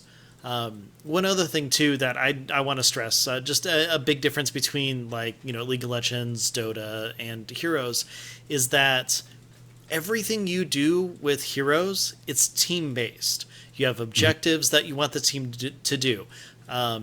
Everybody gains XP at the same time, so it's a much different play style than you would with last kills in League or Dota and everything like that, and it makes the community, I think, a lot less toxic, like you said, Mick. Sure, there's going to be one or two people who don't understand that, especially in this first week, people who maybe are League or Dota players don't understand that just killing heroes doesn't necessarily mean that you're going to win the game. There's actually objectives that help you along the way the entire time as well, which is how, sometimes, you can totally bounce back from my core is at 60%, John's had earlier, just because there's so much going on that's not just, get XP for myself and overpower everybody. Yeah. And it's true. I'll give you a good example of a bad habit that I picked up. Just case in point, this is a good thing you can keep track of. AI match, you can go from the moment the gate opens and stand right between your gate and their gate in the middle of the road and go, okay, come on. and just wait for the creep waves to come, and then eventually the heroes will come out and you'll start the team fight. The first quick match game that I tried that in, where I just walked middle of the road like I always do, hands on hips, haha, bring it, heroes. The other opposing team hero came out, stared at me for a while, what exactly are you doing? And then, like velociraptors, two more heroes popped out of the bushes behind me, and all of a sudden I was in a hero sandwich, and I got dropped immediately. Clever. And it was no, but you don't do that. You're not supposed to come out until the creep waves come out. Because you just pick up bad tendencies, because the AI never tries to gank you like that. People will try to gank you like that all the time. There was one time, it didn't kill me, but my goodness, it shocked the hell out of me. I walked out of the gate, I got slightly near the bushes, and next thing I know, Diablo explodes out of the bushes, knocks me into a wall, throws me over his head. Taronda comes running up, she's shooting me with arrows, and it's just we just started, leave me alone. Blood. Yeah. So, it changes the game in quite a big way. And one of the big things that's important to keep in mind is, yes, you're going to get to a point where you always are beating the AI, and it feels good to win. Winning feels great. Who doesn't like winning? But the experience is more rewarding in quick match. You are going to lose. You need to accept the fact that you're going to lose, and that it's okay, that's part of it. It's a game where you either win or lose. You got a 50-50 shot, and you cannot carry your entire team. You are a cog in the machine. You're going to eventually lose a match, and it's okay, and it's not everybody else's fault, and you don't need to go stand in a corner and not participate. It's okay. It's okay to lose at this game. Use it as a learning experience. Use it if it's clear that you think you're going to lose, instead of pouting. And I'm going to say this as, if your choices are, I'm going to go stand in a corner and pout, or I'm going to pick obscure talents that I would maybe not pick otherwise and try things I've never tried before, go with that option. I don't necessarily recommend that because, like we've said, the comeback mechanics are very strong. You can actually come back from a pretty devastating start. Ideally, you want to play your best, but if your choice is, I'm going to go pout in the corner or try to have fun and keep playing, try to have fun and keep playing. Definitely. So, okay, I've been playing Quick Match. I'm pretending to be the noob at this point. I've been playing Quick Match. What is this Hero League I keep hearing about, and why should I be excited about it, and what does it do? Okay, so Hero League is what Blizzard, I will say it's not the premier level of play competitively. That will be reserved for Team League, which is actually, you'll see that as well. And that is really, Team League is for your folks who are really trying to be basically esports teams. That's what Team League is for. Hero League is kind of that if you came from, say, like Hearthstone, it's that climbing the ladder mentality, or if you came from StarCraft and StarCraft 2, that climbing the ladder mentality of, hey, I'm a good player, I put a lot of hours in, I want to play against the best, and I want to climb a ladder. So that's what Hero League is. It's basically a ladder style. It's going to be more, they're going to make some changes to it to make it even more oriented for the solo queuer and less the pre-made groups. But that is where you can jump in and really play against the top level teams. Now, your MMR is still going to match you up with folks that are at your level. So if I kick off, I believe it starts at level 45, I think it was, right? That's where it started off. So I start off at level 45. I'm going to get into matches with other folks that are in the level 45 to level 40 range. I'm not going to get started off with folks that are like 1 and 2 ranked in Hero League. So that's what Hero League is. It's where you're going to climb a ladder, you're going to play hard, you're going to make try-hard picks, you're going to do all that kind of stuff. That is not where an inexperienced player should try to play. And I would also recommend, and many Hero Leaguers will thank me for this, probably don't go into Hero League until you feel you have at least 10 heroes that you know really well, or at the bare minimum 5. And here's why. The draft pick in a quick match, I can be a Diablo, and if John's on the other team, John can be Diablo too. But when I go into Hero League, I'm going to go into a draft experience, which is they're going to pick Diablo on their side, and then I can't pick Diablo. And if that's my only really good hero to play, I'm now playing a hero I'm not good at, which means I'm not going to contribute as well as I thought I was going to.